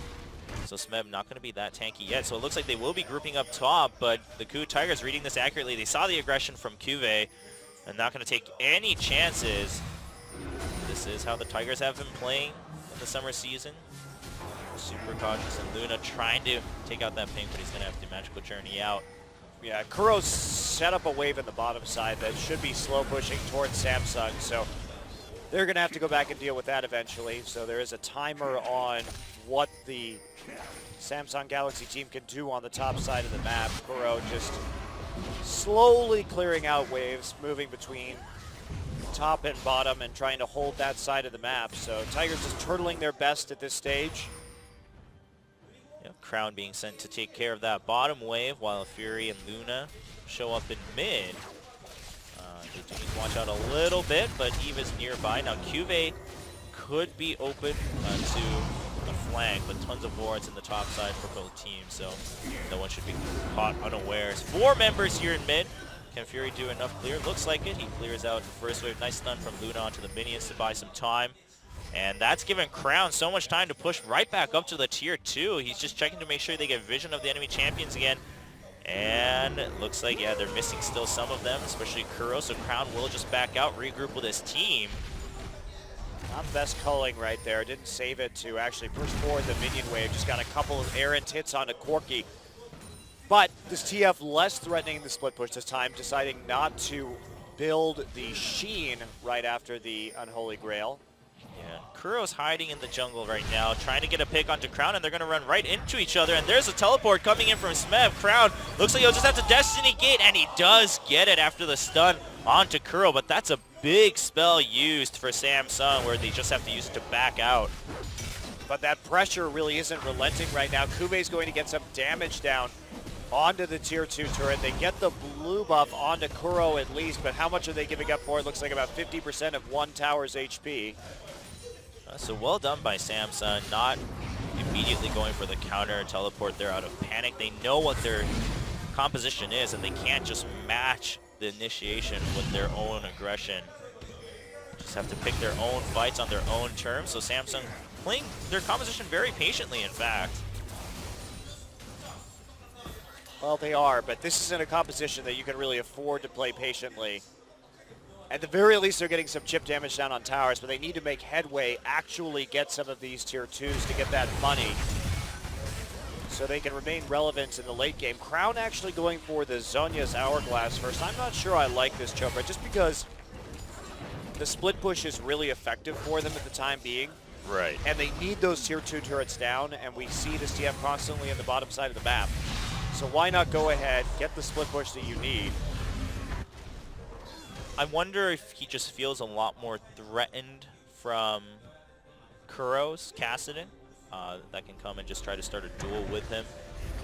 Or he may be able to buy some time and use that for initiations. I mean, they do have Kuve who can split push a lot more efficiently this time around. Just thanks to mobility. Of course, Nar's a great split pusher, but... Think about the 1-3-1 here from Samsung. You have the double teleport Rek'Sai, you have a TF down in the bottom lane, and then you have Corki, Bard, and Lee Sin. No way that they're going to be able to engage on that. Uh-oh. No tier 1 here for Crown to escape to, so he's going to have to back out, and the KOOTigers are going to get a nice start onto the Dragon. Now Cuve's going to try to take down this tier 2, and then he can still join up with the teleport, and there is the Temper Fate coming in. Kuro's also been locked up. It's at 2,700 health. The teleport is here. Now Hojin gets the Dragon. Gorilla goes in very deep and pushes Crown back into the enemy team. There is the Zhonya, so it's been completed. Some bursts coming in from Fury, but Smeb picks up 1 kill. Fury actually flashing forward for a kill, but he's going to get caught as Kuro jumps through for another kill. Eve's going to get knocked up by the Arctic Assault, and Cube has a double kill himself, but he just can't catch up to this Kassadin. Will be able to Rift walk away one more time, and now Cube has to escape from a tree and a Poro, and he'll be able to. Yeah, no way they can kill Cube after all that went down. Luna trying to push up the mid lane and force them to lose at least some CS, get a little bit more turret damage. But the Dragon goes over to the Tigers, and they get that extra kill, trading 2 for 3. So that is nice for the Tigers as they start to really hit their stride in this game. Kuro going to be getting that Zhonya's Hourglass pretty soon. Finally, Prey completing his static shiv as well. So they may have turtled out long enough to be relevant right here. There is that 4K gold advantage for Samsung. They still can compete, obviously, in the game with that kind of edge, but yeah, they are really running out of time. Yeah, and Crown and Fury, Gorilla doing a really good job just keeping Crown and Fury at bay and then knocking Crown in. And Fury, of course, on that Corki has not the longest range. His escape also not the best, as he can't be knocked out of it, so forcing him to get a little closer to the fight, and the Tigers being all grouped up. Now, Cube did a lot of damage with that Black Cleaver last fight. I mean, he got that double kill. Yeah, I think this is a really good item on the top lane, Rek'Sai. Look how much CDR he has as well. So he's just constantly threatening, putting up big damage with his Q. And just making sure that Ward stays alive. Nice play, and Kuro tried to go back for one more hit, but he's not going to get it. Also, Cube is the right choice to pick onto Kassadin too, because Kassadin can't Rift Walk on top of Cube to deal damage, otherwise he gets CC'd. Yes. So that's a very interesting aspect of Cube being the one to split push up against this Kassadin. Whoa, Gorilla taking a huge burst there with the Sorcerer Shoes coming in from Fury. Cube did a lot of damage onto this tier 2, and he doesn't really care about any damage that Smeb does to him because he'll just be able to tunnel out, and he could ult out if he needs. So as long as Samsung holds on to their tier 1 here in mid and top, Cube will eventually take that tier 2 and force a little bit more out from the Tiger. Smeb doing his best to keep him at bay and getting rid of all the tunnels, but they just keep coming back, and Cube with the Black Cleaver, he's doing a lot of damage onto Smeb. Smeb is going to need to watch out. Smeb has a frozen heart, and he's taking that much damage from this Rek'Sai. Goes to show the power of this new item, and Cube too has so many tunnels because of all the CDR that he has. Yeah, they're just everywhere. And there's a Temper Fate going in for a dive, and there's a gold card onto Prey. Can they get the stun? He gets it, and Crown picks up the kill. Fury's going to be able to get right out of tower range, and then Magical Journey out. That leaves Crown all alone after the Zhonyas. Doesn't look... Oh, nice stun from Luna, giving Crown time to jump through the Magical Journey. Cube also showing up first to make sure that his team has a retreat. Yeah, quick dive right there, but Samsung, they can't really get anything more off of this. They keep trying to push forward, but only 1 kill. No Dragon to be taken. Kube's going to go and farm out the top side, has to deal with that minion wave. So Sure, they get a kill, but it doesn't really help their lead all that much. Tempered Fate, like you said, onto the turn, immediate gold card onto Prey. Prey not with the QSS yet, and then he just gets chain CC'd. Forever Fury starts taking some turret hits at the end, and they try to get onto Crown. Luna just gonna... Oh man, what a stun. I'm really surprised at the angles Luna's getting on some of these stuns. It's very impressive. So, like you said, they got that kill, but not much else from it, so the gold advantage not Yeah, they really took nothing. Different. Not even really a buff right there or anything at all. So it's not going to create the snowball that they need to maintain momentum in this game. They've got to get something more. Yeah, and Fury also a little bit behind in experience because they've been grouped up in that mid lane for so long, finally hitting that level 13. But of course, that advantage goes in favor of KOOTigers, who's level 16 now in the game, and Crown 15 already. But the KOOTigers will finally find that opening to take down the tier 1 in top. That should give KOOTigers all the time he needs to take out this tier 2. No teleport on SMEB. We'll see if the KOOTigers can chain this into a tier 1 in mid at the same time. It's pretty healthy though, so it looks like they won't be able to, especially after Kuro taking all that burst and poke. This split pushing by KOOTigers has been excellent. He's still taken going. so much. Oh my gosh. I mean, who's going to stop him? I mean, SMEB's trying to go back again, but he's been stopped. No teleport. And they're just still poking out at him. And we do see a Destiny Gate onto Hojin. Crown is caught a little bit. He's going to have to be careful, but we do have Fury putting on some nice poke from the side. Luna gets caught, though, and that's going to be the end of that. Looks like Crown got a little too eager with Eve there to try to make something happen and allow KOOTigers to keep split pushing. No one going back, though. KOOTigers is going to be starting to go for this inhibitor. They've got a tier 1 maybe for this. I mean, at this point, SamSung can give up this tier 1. They don't mind as much if they can actually get the inhibitor, which looks like they might, because how are the KOOTigers going to go back home? Okay, SMEB is now finally back. KOOTigers just wants to take this, though, at this point. It's already down to 20% health. We do have Kuro showing up now. KOOTigers has his ultimate, so if a push comes to shove, he can try to make that happen for himself. He's trying to wait for Voice Ray. Oh, he's actually doing a ton of damage onto Kuro, chasing him out, but eventually he will go down. So, but they took the inhibitor out. Now Dragon for SamSung, they're already positioned on it. That was a lot to give up. 2 turrets and an inhibitor for a couple of kills, a Dragon and a turret for the Tigers. They need to start pressuring this Baron if possible, but the problem is KOOTigers has both TP and Void Rush up, so how do you really do that right now? They're in a position where they have to turtle even harder. Ooh, really poor trade from the Tigers. Now, SamSung did keep them around there, but the Tigers weren't decisive enough. If you want to give that up, you have to just go for Baron or something like that. Make the big trade. Once you pick someone off, really punish them for that decision. Because if you take the Baron right there, maybe you can get an inhibitor in response.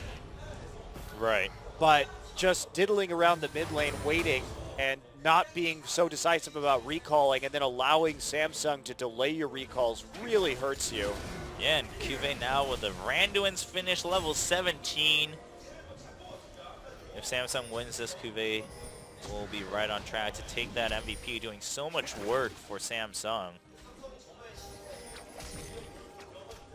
Now, the Tigers are positioning around that Baron pit and making sure they control vision, but the bottom lane's pushing up again with those super minions now. They basically just have to do Baron here. That's the problem, and the Rek'Sai makes that even more difficult because you sort of have to fake it if you're going to do it by running around in circles. SMEB is the designated one to stop the split push, but he doesn't have TP up, so a very small window here where SamSung could take a preferable fight.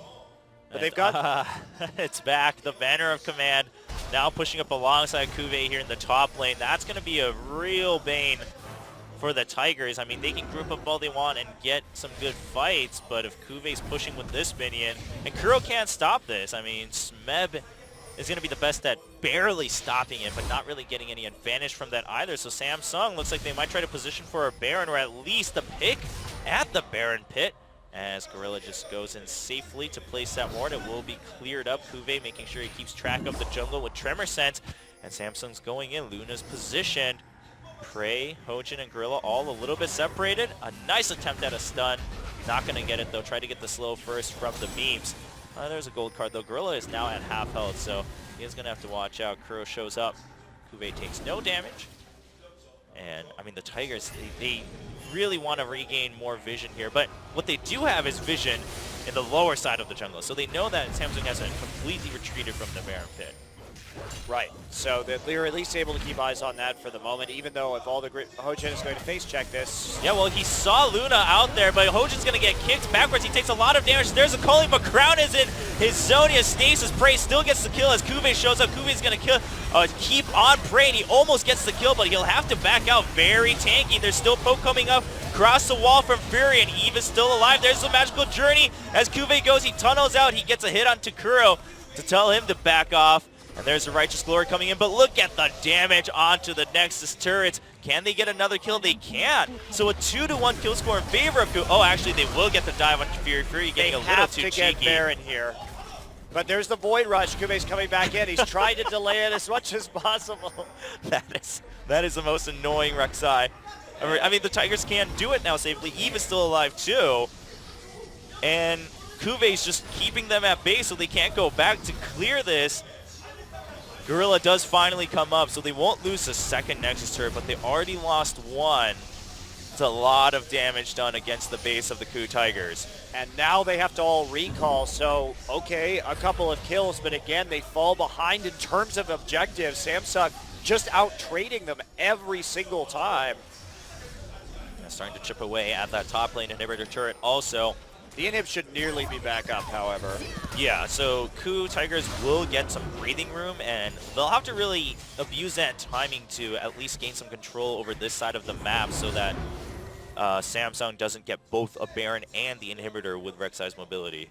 Yeah, that's such a huge mistake. For a solo split pusher to get an inhibitor by themselves in this meta is ridiculously hard to do, and Koo made some really big mistakes in the mid lane to allow this situation to unfold. And even though they are catching up in gold, comparatively, they just lost entire control of the map. So inhibitor back up now. They will be able to stabilize in this game. And now their composition can kick into gear again. As long as they can control Kuve without that turret there, he's going to be able to do a lot of work on that inhibitor and maybe take it out again. Yeah, they really need to push it as far as possible right now so that even if Kuve shows up again in that bottom lane, it's going to take at least some time for the waves to catch up and then use that timing to get some advantage on the top side of the map. I mean, the Tigers have to play a very intricate game, and Kuve's mobility is really ruining that fun for them. Well, that and Twisted Fate as well. Yeah. Still no Lich Bane, so this time just going for that full burst now for Crown. Yeah, I really disagree with his build in this game. I think if you want to split push like we're seeing with... Eve's going to get caught with a little damage. He will be able to safeguard away. Because when you build the TF for the team fights like this, it's almost like what's the point against the tankiness in the late game composition that the Tigers are running. You're winning on the map because you're giving them the runaround, not because you have a death cap on your Twisted Fate. Kuve is now in that bottom lane. He's got tunnels in the top side. They have to do the Baron. They have to do the Baron right now without TP from Smeb. Yeah, so the Tigers are just going to go for it. Now, looks like SamSung might actually just choose to go for the inhibitor and try to hold it off. Now, there is Tempered Fate, too. Luna could try to make this really not worth it for the Tigers. And we're going to see it. There's the Stasis coming in. Buys a lot of time. Can Eve try to get a steal? They don't want to commit too much. Crown and Kuve might actually just go for the finish of the game.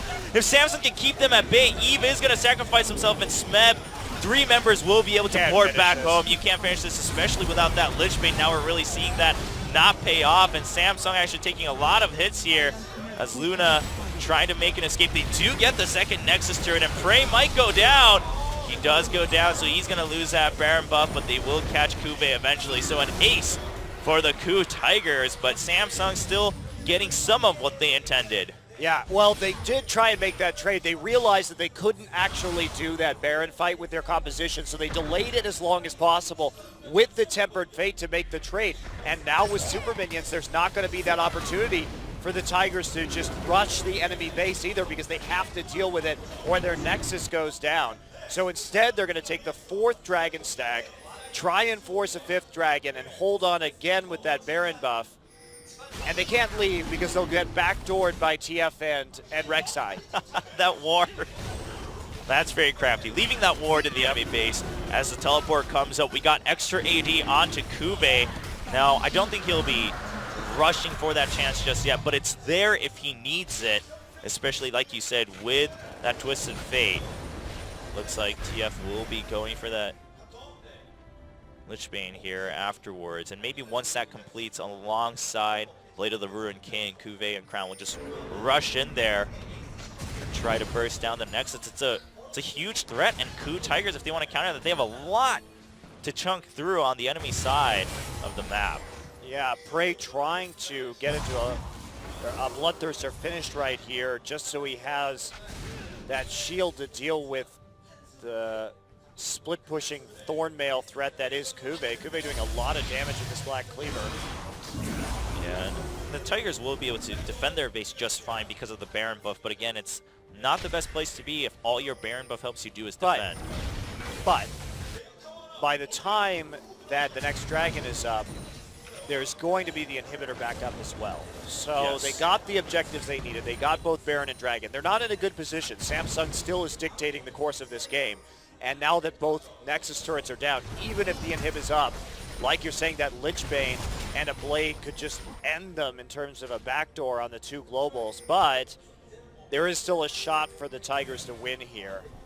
Definitely, but man, the way Luna's been playing that Bard too, I mean, Samsung can really buy Kube and Crown a lot of time when they want to push in, even if the Tigers are blatantly aware of what's going on. Now, Crown is in some danger, though. He's going to get caught. He gets the stun and then tries to ghost away. He will be able to escape as Kube shows up. And then there's the Destiny Gate back in. The Zonias after the gold card. There's a knock-up onto Kuro. Now, we do have Crown flashing back out, but Kube can 1v2 right now. There's a gold card onto Kuro. Kube tried to predict the escape path for Prey. Prey's very low. There's the Zonias from Kuro. Now Crown's still nearby trying to do some damage. Kube, can he get another knockup? No, but that's going to draw a lot of attention away from the Tigers, so that Samsung trying to make something happen in the top side, but they don't have enough manpower as Luna was caught out. That game nearly ended Right the there. KOOTigers. If Prey and Kuro had died on that turnaround, the game is over. The Nexus is rushed. That's it. There's no more League of Legends for the KOOTigers today. So this game has been so close. We see the KOOTigers. It's like the 300 soldiers at Thermopylae trying to hold the pass against the Persians, where why do we have to have this every time? The Najin in them never left them. Well, they're fighting as best they can. The inhibitor is slowly forming back up. As you mentioned earlier, Monty, when that dragon comes up, it will be about similar timing. And that dragon's going to be pretty big because it will be the 5th stack for the Tigers. So this, you know, Samsung can't take that too lightly unless they know they can finish the game at that point. Because with 5 stacks, the Tigers could really force a fight and get a lot more to catch back up and put themselves on complete even grounding. Well, yeah, like you're saying, it's just a go. Okay, yeah, Dragon's Rage had to be used. They don't want Luna to be caught out right now. Death timers are pretty long, and while Luna is not the strongest champion with Bard, he has so much utility in terms of how Samsung can finish this game. I mean, Bard alone allows for so much creativity. Inhibitor now back up 2 minutes for Baron, then about a minute after that for Dragon. It's so funny that the Tigers have double the kills of Samsung, but Samsung's map play has just been so much better than theirs that they're holding the Tigers captive within their own base right now and just running amok on the map. Ooh, Dragon and Baron, that is really bad for the Tigers that they're going to be spawning at the same time. Of course, that happens when you take the Baron and then take the Dragon a minute later, but that's going to force a really hard decision from the Tigers because that Baron buff on the enemy will be quite potent in taking down the rest of their base. Yeah, I mean, if push comes to shove, obviously the Baron a higher priority, for the KOOTigers. It's only the second stack for Samsung if they get the dragon. I don't know. That true damage and the extra 15% damage in a team either fight, way, yeah. They already have a team fight advantage, and that would turn it overwhelming. I think I'd rather have that than the Baron buff right now, because if you win that fight with all the extra damage, Here's a teleport coming in. The KOOTigers really trying to force his play as the two split pushes are in the same lane. Kuro does get stunned. Crown ghosting away. Smeb coming in with the righteous glory. He gets the slow onto Kuve. Kuve gets his own slow. There's a knockback from Gorilla. A little bit mischained from Gorilla and Here Smeb. we go, backdoor. And Fury showing up. Now Prey is there. They can't stop the port back though. Eve there with Fury. I don't think Samsung can actually secure this inhibitor as Hojin shows up. Prey's going to do a lot of damage. There's a magical journey. Fury going to immediately QSS. Wow. Wow. Meanwhile, Crown is still caught. They committed a little too much to prevent the port back, and Kuve's still doing a lot of damage onto Kuro. I mean, Kuro's the main damage source out of these three. Wow, they saved the inhibitor too, so this is absolutely huge. Kuve going to take some percent damage from Smeb on that twisted advance. Trying to get this kill. It's so he wants dangerous. it. But Kuro's gonna be able to rift walk back in, and Luna. Oh wow, what a temper fate to keep Hojin at bay. Keeps him alive, but Ku overwhelmingly wins that and outplays him on the map. That was such an impressive display of map control right there to keep everything alive and still get the 5th Dragon stack, and they're probably going to get the Baron too, and they shut down the threat because they killed both Kuve and Crown.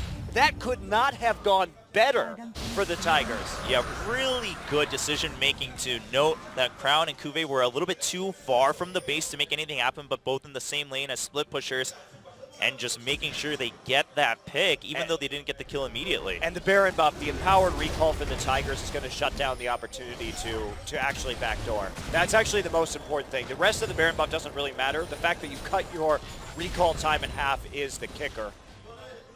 Yeah, so Samsung will have to just wait another 5 minutes until these buffs die out before they have a viable way of ending the game. But now the Tigers are starting to inch forward in gold. They are getting all of their items.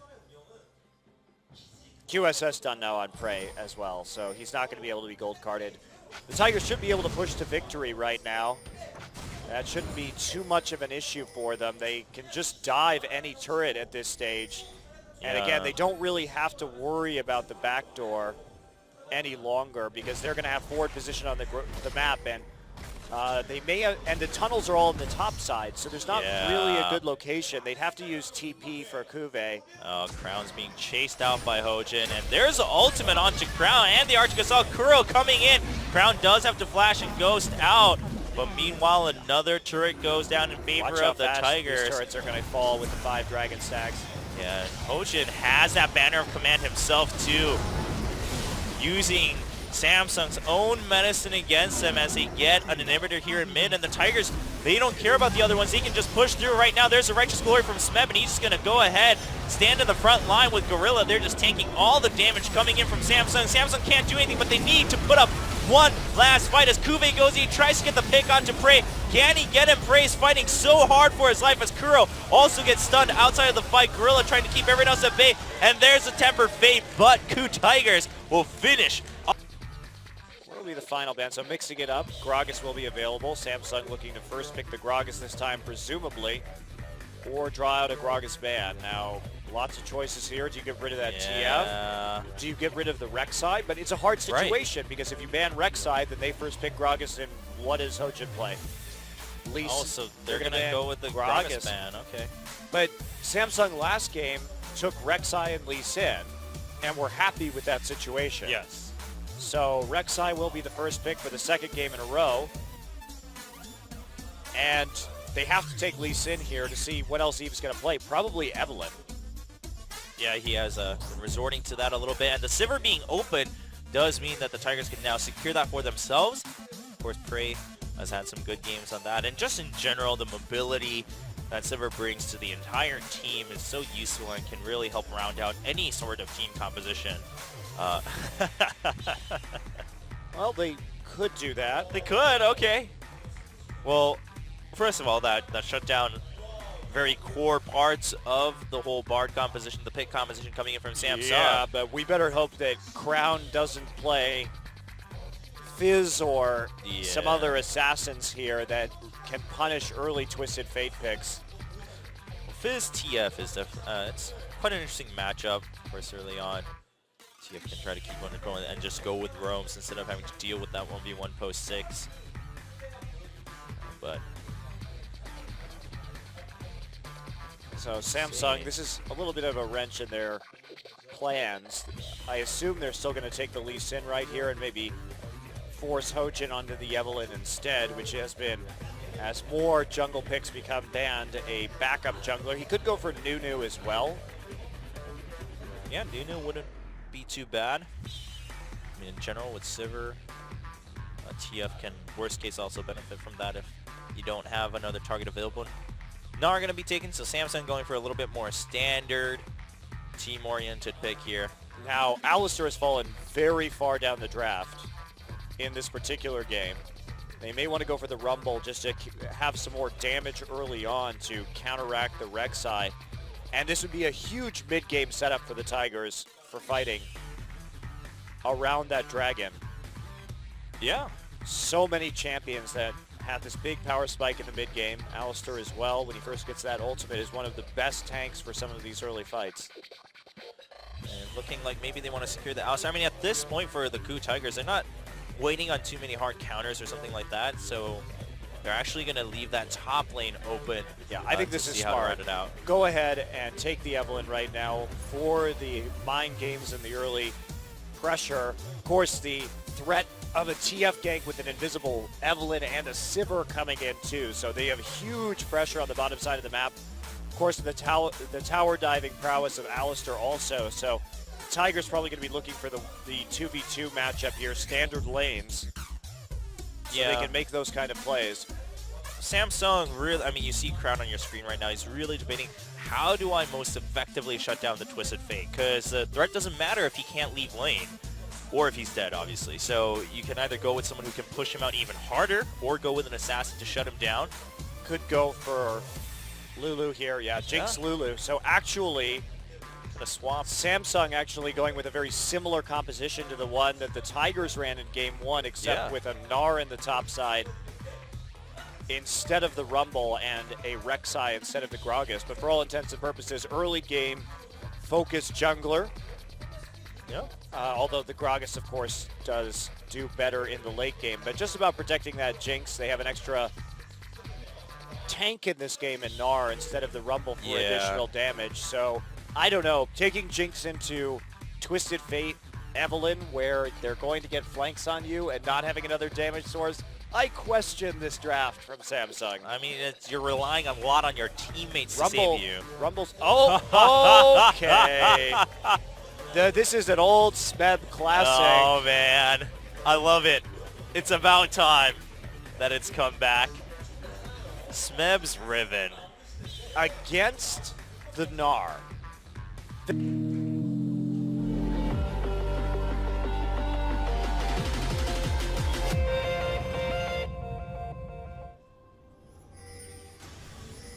Man, this game for Samsung, I mean, Fury can do all he wants for positioning, but it's in the end going to come down to his teammates, really. No matter how hard you try, when there's a Riven, Evelynn, TF, flashing and an Alistar on top of you, that is really brutal. Really brutal. Yeah, I mean, Crown and Luna are going to have to be on complete bodyguard duty, really, and making sure their abilities don't miss a beat just to keep him alive. And at that point, the question is, even if he's alive, if he's still going to be chain knocked up by Riven and Alistar and then being stunned, you're still doing no damage. I mean, the Tigers are happy with that.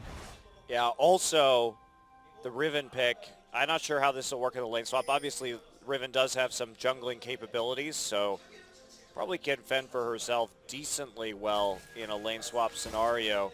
Samsung going to want the 2v2 here. Uh-oh. Oh, there's a double knock-up with the flash and the gold guard onto Fury. There's the lantern, though, and the boomerang coming in. All right, so Fury had to start with the traps just to make sure they weren't chased down, but they did take out both summoners from Gorilla. No summoners used by Samsung. None, but lantern first for Luna, which is horrendous in lane. That is a fast way to lose your lane, and you don't have any control. You can secure those souls from behind your tower. from behind your towel, huh? Tower. Did you just take a shower? Bathing Thresh. You know, the souls and the... Doesn't have a hook, he just has soap on a rope. Well, hey, there's some good use for their lantern. The traps too, yeah, so Fury is going to be stuck on that minigun mode.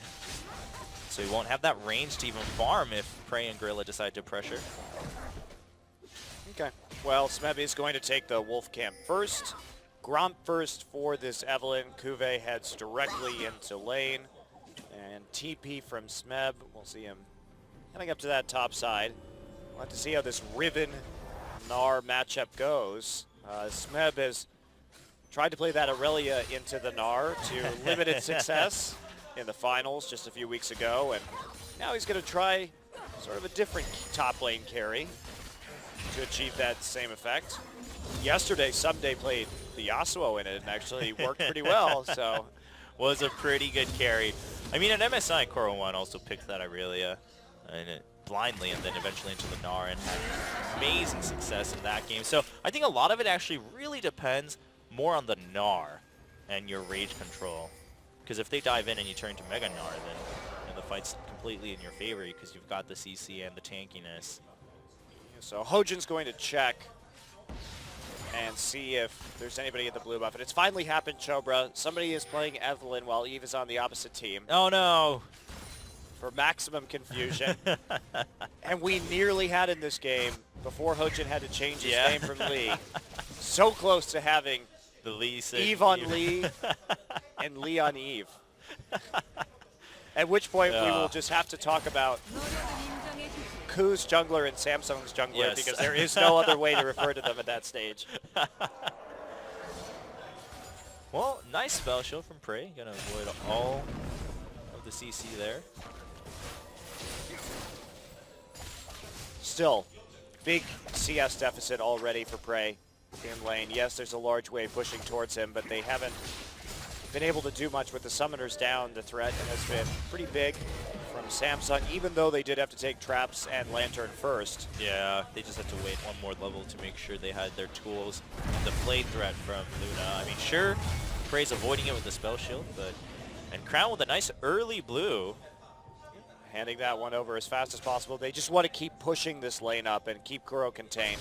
Kuro actually going for Ignite instead of Ghost this game. That's a different adaptation. Ghost so useful on Twisted Fate. Yeah, but I mean the burst will of course help keep Fury out of the fight, even if it doesn't secure the kill right away. Alright, first gank of the game coming in. Gorilla still doesn't have flash to set this one up. I'm not sure how successful this is going to end up being. Luna. That's making sure he sees something's up so he gets the lantern down. Eve down the top lane. Kuve is stacking up his rage, but the minion wave's really pushed up against that tower. So looks like they'll just back out. Smeb just hitting level 5. There's nice clear by the Mega Gnar. Yeah, Hojin not setting up any early ganks, instead just focusing on the counter jungling here. Yeah, I mean, getting some advantages out of it. He's definitely a little bit ahead, and he's been able to keep track of Eve somewhat in the early stages. Now, Gorilla's flash is going to be up soon, so Fury needs to watch out. They better have a really good timer on this, or else he's going to get caught completely unawares. Early cooldown boots for Kuro as well, so just trying to dodge around to that lane as much as possible. Make sure that his wild cards are up so that he can counteract some of this pushing coming in from the Glitter Lance.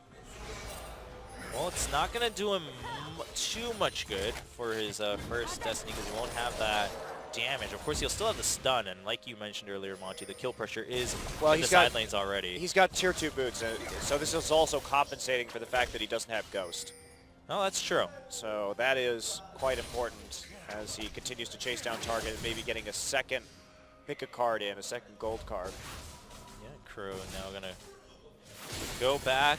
Maybe once more, but I mean, you see that with the blue buff Crown just pushing up non-stop. Kuro and Eve actually here from across the wall, and can they get the knock-up? They're going to force the flash out of Kuro. He doesn't want to take any chances with that one. Nothing he could do after he had just pulled the blue card to get some mana back to clear, but they can dive this perhaps. Kuve's He's turning into Mega Gnar real soon, yeah, though. that's quite risky. Not a good timing from the Tigers. Getting stunned under that turret, not something that they will be able to survive. So Hojin shows himself, and they don't get an advantage. Kube sticking around, and now they've changed their focus onto Crown, is pushed up pretty far right here. They want to set it up with a Destiny on the mid lane. Here we go. The Destiny and Gold Card coming in. Now Crown does have Wild Growth, wild card. also has the Flash. Yeah, the Wild Card not going in. The Ignite went onto Crown, but to no success. Crown still has his Ignite, so he has a starter advantage when he returns to lane. Yeah, these mid lane ganks aren't really working out for either TF player quite yet. There's just not enough damage on some of these junglers. No sign of a warrior enchantment this early in the game for Hojin. Yeah, and also just no damage on the Twisted Fate too. And for a short lane, the earlier move speed not going to be as useful in chasing your opponent down. Of course, the Lulu very safe pick as well. Hard to take out even if you have that Ignite, just because of the Wild Growth giving you enough extra stats that you're able to skip out of danger. So looks like Gorilla just trying to get some top wards down. This Riven hasn't done a whole lot yet. Gotten a decent CS lead, actually. Yeah, there is a Brutalizer here for Smeb, and Gorilla's just going to charge through and knocks Kuve out from that hop. Kuve's trying to turn into Mega Gnar soon, but there is the Ignite. Oh, Kuve will survive as he turns into Mega Gnar and denies that extra burst from Wind Slash thanks to the HP left mechanic. And he's actually going to get the stun onto Smeb, but Gorilla's still tanking the tower for him. And Smeb, oh, if he got hit by that house, that was pretty big danger zone, and that's going to give Samsung a window to get this dragon. Well played by Kuve, avoiding that. And look at this, death. rocket coming up, but it does get intercepted by Hojin in the middle of the map. Well played by Kuve, but also Gorilla airballed his pulverized there, so had the pulve hit, definitely Kuve would have died. So a bit of a misplay, and how much are they going to lose for this? Lost a dragon, are they going to lose prey? Teleport coming in for Smeb, so a flash from Eve. They don't want to deal with that. That Riven is pretty scary. Not at full health though, but Eve also pretty low, so they don't want to worry about that. Destiny was not up for Kuro. He was trying to make his way down, and he's still waiting to see what's going on. His lane is pushed up anyway, and he will just return to mid at that point. And Smeb now didn't get to use his teleport for lane, so it's going to take him some time. Hojin will have to go up and soak in that XP. Meanwhile, Rek'Sai going over to hand blue to Crown in the mid lane. So TFL just coming back up right now. We'll see if they can make a play. Smeb, however, TP down.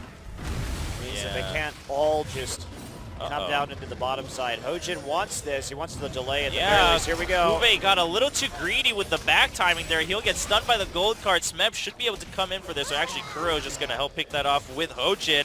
Yeah, Kuve got a little too greedy with going back earlier rather than walking all the way back. They didn't have any eyes on Hojin recently. I think he also underestimated perhaps the time that Kuro could have come to join in with that Destiny. Yeah, unfortunately for the Tigers, Smeb not getting even an assist right there, and the response from Samsung is just to bull rush this tower in the mid lane. Fantastic job. So a kill for a turret. Samsung finding a way to make that work for them. Prey and Gorilla only get this one down by about 1/3 HP. Well, pushed back down to his tier 2. Yeah, Crown just needs to make sure that Eve and himself put down enough wards so that he can continue pushing far into that tier 2. Otherwise, even Smeb could maybe go for an early rotate. Gorilla could come in with Hojin, try to set up a kill onto that Lulu, or at least send her back and take that tier 1 away from Samsung also. Eve setting up for a gank in the bottom lane. Not going to happen though. They still check for wards and none there, but the bottom lane wants to go and get some new items anyway, so Eve will join them in a trip back home. Yeah, well, just still moving up the mid lane right here. Not going to get seen. Gets a ward down just so they have some more pressure. Ping's immediately going down. I think they saw the ward down on their ward, so they knew that Evelyn was there. Really good eye from Samsung. So they know that there's a ward there. They know that Evelyn is somewhere nearby. Kuro showing up, trying to push back. Now we do have Luna and Eve showing up. They're going to catch Gorilla a little bit, but he'll just pulverize and walk away. Hojin hasn't really been able to find another angle yet. Of course, he did get that kill in the top lane after the second attempt. The first attempt coming from Gorilla. But it took a lot of effort to take down Kuve once. And it's giving them a little bit of a lead for Fury. Oh, not going to get the slow. The zap onto Prey. Luna and Eve are still waiting though. Eve just checking everything out with his Tremor Sense. He knows where everyone is. Kuro gonna go home. Yeah, they really can't make too much of an aggressive play here because they have 2 pink wards. The Tigers have 2 pink wards on the side to make sure that Kuro can roam. Goes back and buys this Morello Damacon, so he could constantly threaten the bottom lane, which is preventing Fury and Luna from actually pushing down this tower. Yeah, I mean, they have Jinx. They would be able to take it pretty quickly, even if there's an Alistar on the other side. But the Evelynn and the TF threat that you mentioned earlier, Monty, from the picks and bans is really working in favor of the KOOTigers. Now, Crown finally just joining up after having shoved out the mid lane. It gets clear, but it doesn't matter. They just want to take this turret at this point. This is really dangerous. And Kuro are coming in. Spell Shield used by Prey, but there's the Flash Pulverize, but the Wild Growth, and Fury actually being knocked out and hit closer to the Lantern. Wild Card hits 3 members as Kuro comes in, flashes away. Smeb gets a nice kill after the teleport. Kuve comes in, but no Mega Gnar in sight just yet. Crown gets gold carded. He's going to get stunned, knocked up by the Broken Winds, and there's the headbutt flash forward by Hojin. A nice rocket by Fury. Picks up 1 kill though, and he gets excited, gets the zap. Boomerang not going to connect. Kuve trying to go in. There's a knockup onto Gorilla. Samsung might be able to turn this back around. Can they charge through though? The gold card comes in. Kuve's getting really low, but there's the Mega Gnar. Right in the nick of time. So close. And a little bit of an over pursuit right there. The rocket not respecting it, getting that last bit of damage down so the Tigers couldn't clear up. Oh, and Smeb's going to get knocked up. The house doesn't hit, but Eve will be able to pick up that kill, no problem. Greedy, when you know that there's actually that Tremor Sense there to see you, and they could have an invade and go afterwards. So Smeb dying there, and that actually has the trade going over. As Talk about greed, though. Eve's going to get caught right back. This game's turning into a train wreck. We're in the zone.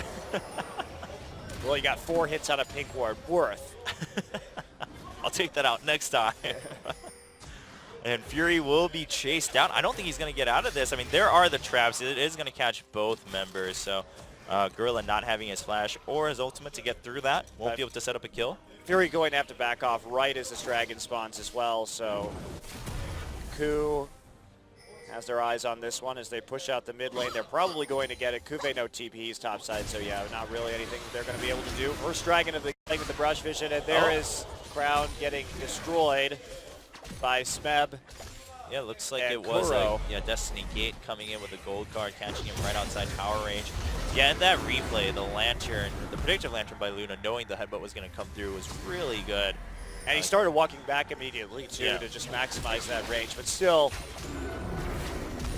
that Jinx, it just goes to show what this composition is going to be able to do. And even though Samsung's comp scales so very well, the fact that the Tigers have the perfect weapons to deal with a Jinx, even in the ultra late game, since they don't have any other damage threats, means that if that Jinx ever dies, ever mispositioned slightly, if Kuro gets on top of Jinx, it's just going to be over. The last time and that's what we saw when Koo used this. Yeah, but at least they have Rumble and something else to deal damage.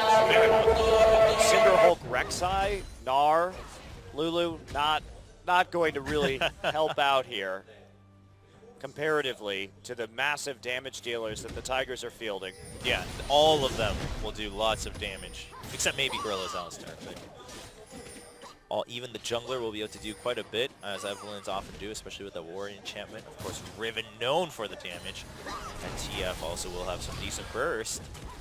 Samsung now trying to pressure the last outer turret left. No flash on Gorilla this time around. In fact, no flashes on the entire team of Tigers for now.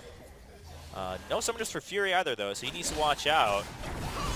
But some other skills available for Samsung to keep Fury alive. Fury needs to start chunking away at the tower, but they're going to get a hook onto Gorilla. They are not going to get the kill as Unbreakable Will comes out. Oh, the rocket got to be blocked by 3 members of the Tigers. They knew exactly what was coming down. And Samsung, looks like they're getting a little too eager to chase down that easy kill. They'll have to go back and pick up the turret. And they will be able to do that eventually. Yeah, this minion wave coming up right there. Great siege from Samsung, zoning people out and getting the necessary poke down because Prey wasn't there to help out with the wave clear and to respond with some boomerang blades of his own. He was trying to push out the bottom side. And then as we take a look right here, Gorilla gets hit by just about everything, including a crit rocket. And then look at them. Just all run towards the rocket. So good save on Gorilla. Of course, if Jinx did get excited there, who knows? Maybe Luna would have pursued a little harder too to chain that into more kills. So worst case, KOOTigers will lose that tier 1. Last outer turret goes down, but still gold lead for the Tigers. Yes. Says quite a bit. I mean, they're 2 towers down. Of course, 2 kills up, but even then, that's going to speak to some of the CS advantage, especially in that top lane. Of course, Twisted Fate having some extra gold too. Eve showing up in lane. Luna looking for a possible jump onto the Tigers, but there's a Destiny Gate coming in right in the back line, and Kuro's going to get a gold card onto Crown, and Luna's going to go down. Fury is doing free damage, but no one left to protect the poor Jinx.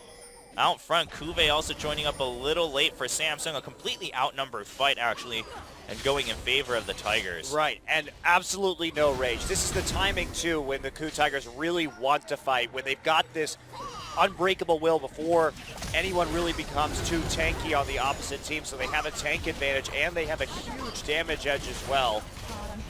And with the ribbon and the warrior enchant on the Evelyn, so that's a large gold lead. All of a sudden, the Tigers jumping up by an additional 2,000 gold as a result of that fight. Yeah, and Samsung trying to just chase forward, maybe make something happen, but they won't have the mobility to catch up. Tigers wall back out, 1 minute and 20 until Dragon, and Samsung has the advantage to take vision for now. Yeah, but it's another advantage for them. Their ults are going to be back up by that time. Fury's flash is not, so they will have an even easier chance of jumping on him as long as they set up vision properly around this Dragon Pit, particularly with the Evelyn. If they can control pink wards, then they should be able to get a flank in some direction or other right here. You know, considering Eve died for the 4 hits onto that pink ward, it's staying alive for a really long time. Yeah. I mean, Luna just walked by it again. The value for that pink ward was insane, Chobra. It got them a kill, and it's still getting vision 10 minutes in. There's a nice ward by Gorilla over the wall to make sure that Samsung wasn't hiding out there. Eventually, the pink ward will be taken on. I think maybe replaced, but for now, Gorilla just going in and clearing out Samsung's pink wards. 20 seconds until Dragon is up. No teleports, but everyone joining back in. Hojin possibly looking like he was going to go topside, but he will return. Yeah, it looks like they're going to be able to steal the blue buff at the very least, so that's not going to be picked up by Kuro. All ultimates back up, except for the box. And with that, Tigers just pushing forward on the map. Uh-oh, Fury. Yeah, Samsung's caught out real bad. They are going to just all have to group up together to back out. Kuro just puts down that threat. It does push Samsung back into their own territory, which they really needed that ult, though. Yeah, it gave KOOTigers a little bit of time to regroup, but they weren't actually able to make anything happen out of that. The other members of the Tigers were actually a little too far for Kuro to comfortably jump in for that gold card without his flash. Doesn't have that Zonias either. Went for that Lich Bane. It did give them position on the pit, though, so exactly.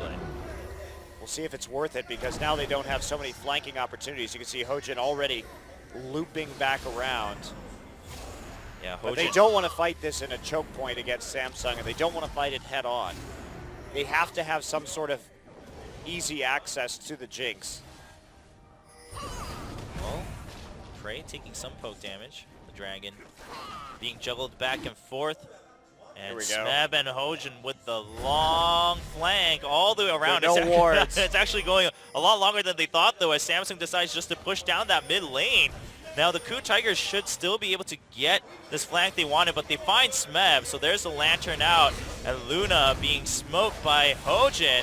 Fury is protected by Crown, Luna, and Kube. There's a Mega Gnar coming in. Smeb is actually caught out a little bit. There's a knockup onto Smeb, and there's the ultimate backwards from Kube. He's taking a lot of damage, but he will survive for now. The Mega Inferno Rocket not getting the kill just yet, but there we go. Fury gets excited as he picks up the kill. Prey joins in, but a 3-man, 4-man knockup as Gorilla goes down. Fury still bouncing back and forth, takes a lot of damage from the wild cards, but gets another one. Will escape with the Whimsy away from the Boomerang Blade. A 3-0 kill win for Samsung as they go for the Dragon. And Samsung reacted to that immediately upon seeing the flight coming in for the wards, just turning onto it, pulling Fury back so we could get some autos onto Smeb, and then they were able to lock him down.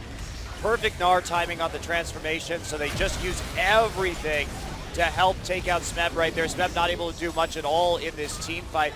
Kuro throwing some wild cards in from the back, but Prey has to walk all the way around. And then that huge knockup from Eve who, unfortunately for them, decides to cluster up, and that's when the Jinx resets start coming in. So now Samsung back even in terms of gold. Yeah, really well played. I mean, like you mentioned, Prey was also too far to add on any damage, and even if he wanted to, he was walking into a choke point, so it was pretty risky anyway. And again, the Frozen Mallet from Kube. This is just to deal with the Riven. Same thing that you would do versus a Hecarim. Just go ahead, kite the Riven forever if you can, and continue to auto-attack so that the Riven can't split push for free for the rest of the game. Luna going in really deep for a ward. He will succeed in that mission as Samsung looks to find possibly another fight, or at least one member caught away from his team. And Smeb's going to be spotted by the Tremorsense, I presume. Nope, actually. He's going to come downwards. They're trying to threaten the Baron right now, but it's not going to work. There is a ward in the Baron pit. Meanwhile, Lichbane, Kuro is going to split push this tower. Yeah, he'll succeed in getting that for sure, as no one is in a good position to go for that defense. Hojin shows up behind, and Samsung's just going to back out. More pings around the Baron pit. This time around, no wards left in the Baron pit. There's a Destiny, though. Course, you can use that, and TF still has free pushing power. Right, and now they can get more wards in. So Samsung, this is a little bit of a fool's errand from them, trying to bait the Baron this early on, because the KOOTigers literally don't have to respond unless they actually do the Baron. Well, they are going to actually do it. Destiny is down now for Kuro, so they have that advantage. TF's going to take a long time to regroup. It's going down decently quickly. There's the box by Luna. It actually denies Gorilla the entrance, and Hojin's going to get caught in the back. But Prey coming in with so much damage. There's the ultimate from Kube, keeping him at bay. A nice wild growth, keeping Gorilla, Smeb, and Prey knocked up. Fury gets one kill. He's got excited. He got the Whimsy. Oh, but the flash gold card from the side turns it around. Smeb picks up a kill, a Broken Winds knockup, and there's a gold card to pick up the kill onto Crown as Eve finally takes down Hojin. Yeah, that's the danger right there. It's way too early in the game to be forcing Barons like that. Just go ahead and respond to the TF split push. Kube has his teleport up. He can absolutely go home. You're going to lose that one turret, but at least you don't have to get ganked by the Destiny and the Gate anymore, right? You lose a turret, but you're still just playing for the late game here against this Riven in this squishier composition. So they gave the Tigers what they needed, and they clean up as a result, stop the Baron, get 1.5 towers pretty much. It's a good play on the Gorilla to prevent him from getting the combo onto multiple members. Hojin has a good ultimate to start off the fight, and Prey gets a bunch of auto attacks down, but here's the big changer. Kuro finally makes it up, flash gold card onto Fury, and Fury is just exploded by Smeb. Fury got a little too eager to chase them down, because, I mean, if Kuro wasn't there, he would have been able to, especially with Mega Gnar right by his side. But unfortunately not happening, and Luna actually getting caught out a little bit, but not going to result in a fight, as Kuro didn't really have a good place to gate into when he's right in front of them. Yeah, they're still trying to bait this Baron. It's still too early. They just don't have enough damage with just a Jinx right now to do it fast enough. Yeah, they'll have to wait a little bit. Randuin's now in the works, or Kube. And the KOOTigers just doing the same thing again. I mean, Samsung seems too eager to make something happen around the Baron pit, so the KOOTigers are just giving it to them, and in fact corralling Samsung into that side of the map, giving Twisted Fate free reign of the bottom side whenever he wants. Yeah, Smeb going for a pure damage build too. The Baron has been started though. And Kuve just being shown, and Gorilla walking towards them. Luna backing out a little bit. They need to make sure they don't get caught once again. Nice 3-man ultimate coming in from Hojin, but there's a knock onto Gorilla. Gorilla caught way out in front. The damage now finally coming in for the KOOTigers, but Samsung has also taken quite a bit of a hit, so they're going to have to back out once again. There's just nothing you can do right now about this Baron bait. Samsung overcommitting to this. Hello, Luna. Hi. I think Luna wanted to go for the counter flank onto Smeb, which may have worked if all of Samsung followed through, but they were busy dodging that wind slash. So Smeb and Kuro just picking up a free kill onto the poor Thresh. Uh-oh. Is it time to try the Baron again, Chobra? I don't think it is. Well, well, this time trying to bait it. There's a ward in the back of the pit that Smeb just placed, though. What are... No. No. No, Samsung. Can't do that right now. How many Baron attempts does it take for Samsung to realize they're going to lose? There's TP and Destiny up right now. There's no way you do that with your guys that haven't even recalled at this point to get some more HP. They're really overestimating the power they have in Jinx right now when she only has 2 core items. Yes, they are. Very much. I agree with you entirely.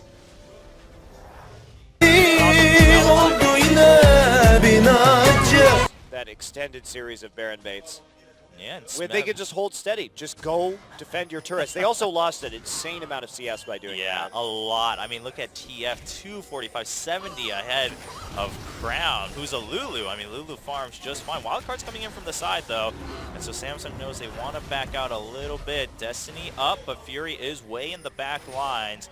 KOOTigers not in place to follow up. There's a 3-man ultimate start. There's a Prey just charging forward with On the Hunt. Crown has to use the Wild Growth to catch Kuro. Prey's going to get a kill. Kuro still alive with the Zhonya's. Hojin's going to pick up a kill onto Crown. Fury trying to do as much damage as he can from over the wall, but the Unbreakable will keep Gorilla alive. Kuve trying to just get the stuns and protect Fury. Fury's out of mana, so he can't shoot his rockets anymore. Tries to get one more crit down, but it's not enough damage. And 3 members down for Samsung as the KOOTigers walk towards the Dragon. Yeah, they're going to be able to take this Dragon. Get their second of the game. Fury taking a gamble with the rocket. Well, that could have turned things very interesting, but not going to happen. Now, you know, it's just interesting to me that Samsung correctly played against this exact composition to success, and they're just falling into the same trap. Like, well, you know, sometimes it's a matter of practice, Chobra. That's true. Sometimes it is true. It's a matter of practice, and yeah, they have been caught out a little bit, and they're not being patient. They should know that they will have some sort of edge in the late game, especially when Fury gets a QSS. I mean, it's still going to be difficult for Fury to stay alive. Koo did pick a kill the Jinx composition, so... But yeah, they need to have a little bit more faith, I feel. I'm pretty sure, though, that time's really running out. If Smeb gets a Guardian's Angel... That's very true. Yeah, the moment that Guardian's Angel comes out, Fury is just not staying alive. There's nothing you can do about it. He'll just keep chasing after you. He's got that Black Cleaver, too, for some health and armor shred on top of the cooldown, so he'll really be able to chase and provide continuous crowd control with those knockups on broken wings right there. Yeah, and this is where Koo's composition can really take the lead with the massive gold advantage that they have. Their setup for picks around this Baron pit is going to be devastating, as Samsung will have to repeatedly face check just to make sure that there's no Baron going down because of the speed at which it could be done. Yeah, I mean, Fury's doing a lot of damage, and Samsung, like you said, if they were just a little more patient and allowed Fury to have the fight that he wanted, it'd be just fine. Now, Samsung doesn't know how to do this. If there's a Rek'Sai in the enemy team, you have to run around in circles in the Baron pit. Yeah, well, Hojin gets the perfect flank. Fury will be able to lantern out, but Crown and Kuve are just going to get knocked back and forth. Gorilla with a double knockup with that Pulverize. A nice play to keep Fury alive, but here comes Smeb, gets 1 kill. The cooldowns are coming, but he's going to back out as he takes a crit to the face. Fury just taking the coward's way out right there. Bye, guys. He's like, I'm out. I'm done. Noob team can't protect me. No, they can't. They can protect him. They just can't protect themselves, unfortunately. There's only one lantern. There's only one ticket out of that situation, and Fury's going to take it every time. So that'll be a Baron for the Tigers. Wow, poor Crown, 0-6-6, just hasn't had the most spectacular game after some successful games on Twisted Fate previously. And Fury looking for a little bit sustained now, building towards the Vamp Scepter after the last Whisper. Prey on the other side, 5-0-8 as the enemy AD carry. And both AD carries doing pretty well this game, but the picks are being made by the Tigers. Samsung invested so many resources into trying to bait that Baron, and it was a fruitless endeavor that allowed the Tigers to take a lot of objectives and a lot of farm on the map, and then kill them. Yep. Prey also going for the Alacrity enchantment on his boots, just going for the flat move speed bonus rather than the Furry enchantment, allowing him to rejoin the fight as soon as he can, and also just dance around the outside even if he doesn't have the target to kite with. Yeah, also just good for the sieging in this situation as well. Kuro has basically everything a Twisted Fate could want right now. So the split push is going to come in, 1-3-1. Could be done by the Tigers, but it looks like they want to group to siege with Sivir and Twisted Fate together, considering there is no tier 2 in the bottom side. Yeah, I mean, they have the Baron buff. This is going to be easy takedowns. And Destiny Gauge is being used liberally at this point. With that Baron buff, they just want to push as much as possible, put down all the pressure. They'll be able to take that next Dragon too. And Prey and Kuro in the bottom lane. Hojin's going to hang out here a little bit behind. He's going to get spotted by the tower, so he's putting down the threat. There's a teleport from Smeb too. They really want to secure this inhibitor. Teleport going to be denied from Kube, and a nice flash pulverized. Lantern cannot be taken as the entire team of the Tigers stand on top of it. Fury down. Can KOOTigers end the game right here? Smeb jumps in, gets the stun, gets a kill onto Crown. He's still going with the shield as he Broken Wings out of the Nexus turrets, and Gorilla just tanking it for one last second as the KOOTigers push for the win in Game 3, a 35-minute game. Smeb with another successful ribbon under his belt, and the Tigers win 2-1. Wow. Well, the Tigers pulled it out in the end. It was a little bit dicey there for a while. Samsung actually putting up more of a fight today than I thought they would, coming in at having that really cool composition in Game 1 and taking it to the limit in Game 2, really pushing the Tigers hard. Tigers deciding to pick an early game, mid-game focused composition in the third game, and they got the kills where it needed, and Samsung just not patient enough with their composition. Yeah, definitely showing that they still have some more experience to gain, some more lessons to be learned over time. But, you know, I agree with you, Monty. They showed us a really new side in Game 1. It was very well prepared, very crisp. And I think, you know, if you're a fan of the Samsung team, there's definitely better days to look forward to from here on out. I think Samsung is definitely evolving. We've seen some very distinct game plans from them already this season, a couple different ones, and now they've actually started to have that execution in terms of their teamwork as well, and innovation, bringing that TF Bard composition with Sivir in Game 1. It was a really good comp, and they played it quite well. Yeah, they played it very well. They took that Game 1, put some danger in front of the KOOTigers, but the KOOTigers climbed back, beat the Bard composition in Game 2 with a couple of nice bans and picks. And then in Game 3 with some fresh picks of their own, putting Samsung actually into the same boat that the Tigers endured in Game 1 and making it, you know, making Samsung play a hard composition to pull off towards the late game. And the Tigers as well, at least getting one of their rare wins as well since the drop of the Cinderhulk patch. Trying to turn things around right now. I think that Samsung can be proud of what they did today, though. Yeah. They've really come a long way. Crown and Luna's addition make a big difference, I think, in this roster. So I'm hoping with the lost Game 2, now everyone will be like, oh, we know how to counter Bard, and let's Sweet play it in their next match. We'll see if that comes through. Probably not, though. I'm sure there's a reason that Sweet's Bard has been banned before any of us have seen it in a professional setting. That said, KT tends to be cocky. They've let Callista through before, Yes, and that's going to happen on Saturday, KT versus Jenner. So they might want to test the waters a little bit for everyone else here in Champions.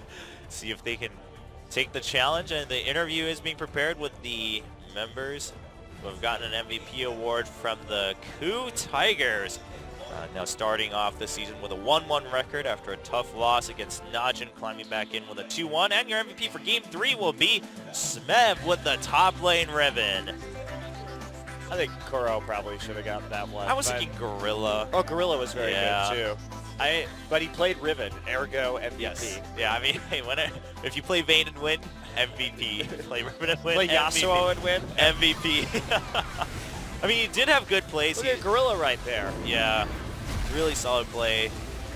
With the teleport coming in, and that was just a win slash, actually. He just pressed R. Come on, MVP voters. But he did have some nice stuns later on. But we're going to see the same thing here. He's just going to get caught out. This was really Kuro's MVP right here. This one where he flashes forward finally as he comes up from the blue ran buff. around in a circle dodging Kuve's abilities. Yep. Oh, E'd in for the kill. Press the buttons. Get the kills. Watch Smeb here as well. Comes in. Wind slash over the wall. Didn't get a kill with it. No, he's trying to hit Crown while Kuro is scraping with him right there. There's a flash. That was a good knock one. up. That was a good play. Yeah. I mean, he played Riven well. It's just to say that he didn't exactly set up the wins for his team. He picked up the wins for his team. In the true Riven fashion. Press R, claim you carried. Yeah, well, he did become that very scary threat later on. You just couldn't ignore it. He was chasing them down. And so we'll have a quick interview with the MVP winners of the KOOTigers after their second match, taking a win, making it 1-1. And of course, for our interview, we will have our trusty translator, Barry. Take it away. Good afternoon, everybody, and we're going to go into our MVP interviews with our two MVPs today. Kuro in Game 2 on Kassadin, and then SamSungG in Game 3 on Riven. And Koo took their first victory this season over SamSungG. And let's meet the MVPs. Congratulations. Let's talk with Kuro first. Hello, hello. So today seemed a little tough for you guys. How do you feel right now? Well, you know, in our real matches, we seem to not have the same kind of our practice plan doesn't really come through. We don't seem to be performing as well as we think we do, so it was a little tough. But did you predict that you guys might have this much trouble against SamSungG?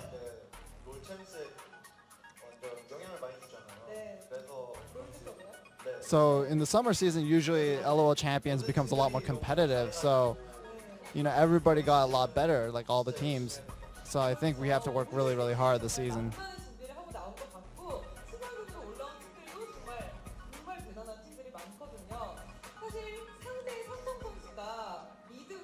So talking about his lane opponent today, Crown came from Brazil. Used to play for Kaboom Black. How's laning against him? I think SamSungG had a really good plan going into the game, and then they had a really good plan, especially with the Rek'Sai pick, and it was just really tough to play against. I think they just prepared really, really well for today. Picture of Kuro from our buff girl. So in set one, Bard was played really well, and set two, you guys didn't ban it, even though the Bard performed very well. Why is there a reason why you guys didn't ban it? And our bottom lane decided that they were able to face off against the Bard and deal with it, so we decided not to ban it and just went forward.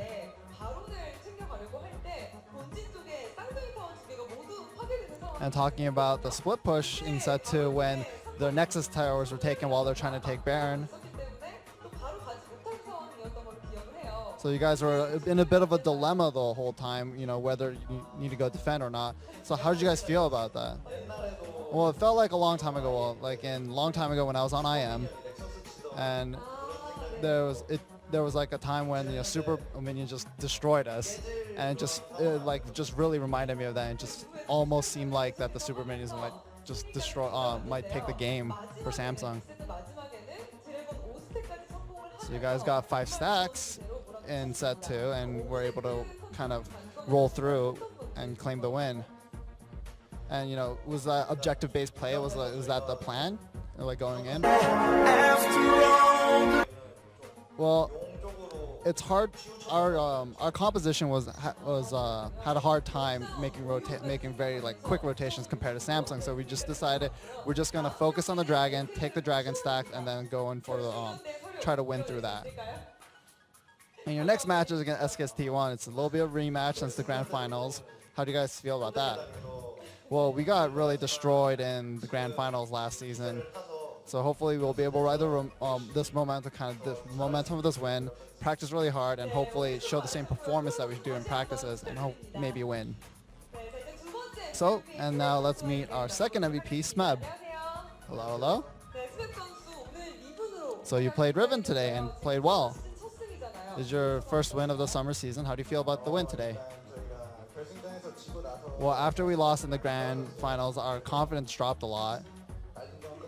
So after playing against after losing against Najin, and we talked with each other, why couldn't we play the same way like we did in the first round of the season, on the spring season? So and we decided, let's just, let's try not to feel too much pressure. Just have fun while playing, and I think that kind of worked out for us. After the grand finals, how did you guys prepare for the summer season? Well, Wisdom joined our team, a new jungler, and we just try to have fun when we practice. So we just try to keep a positive atmosphere. And against Najin, you guys had very long matches against Najin last week. Did you guys want to finish early, as quickly as possible today? Well, rather than finishing quickly, let's just have fun. Yeah, and that's what we were thinking going into today's games. SamSungG all about the fun. And yeah, you picked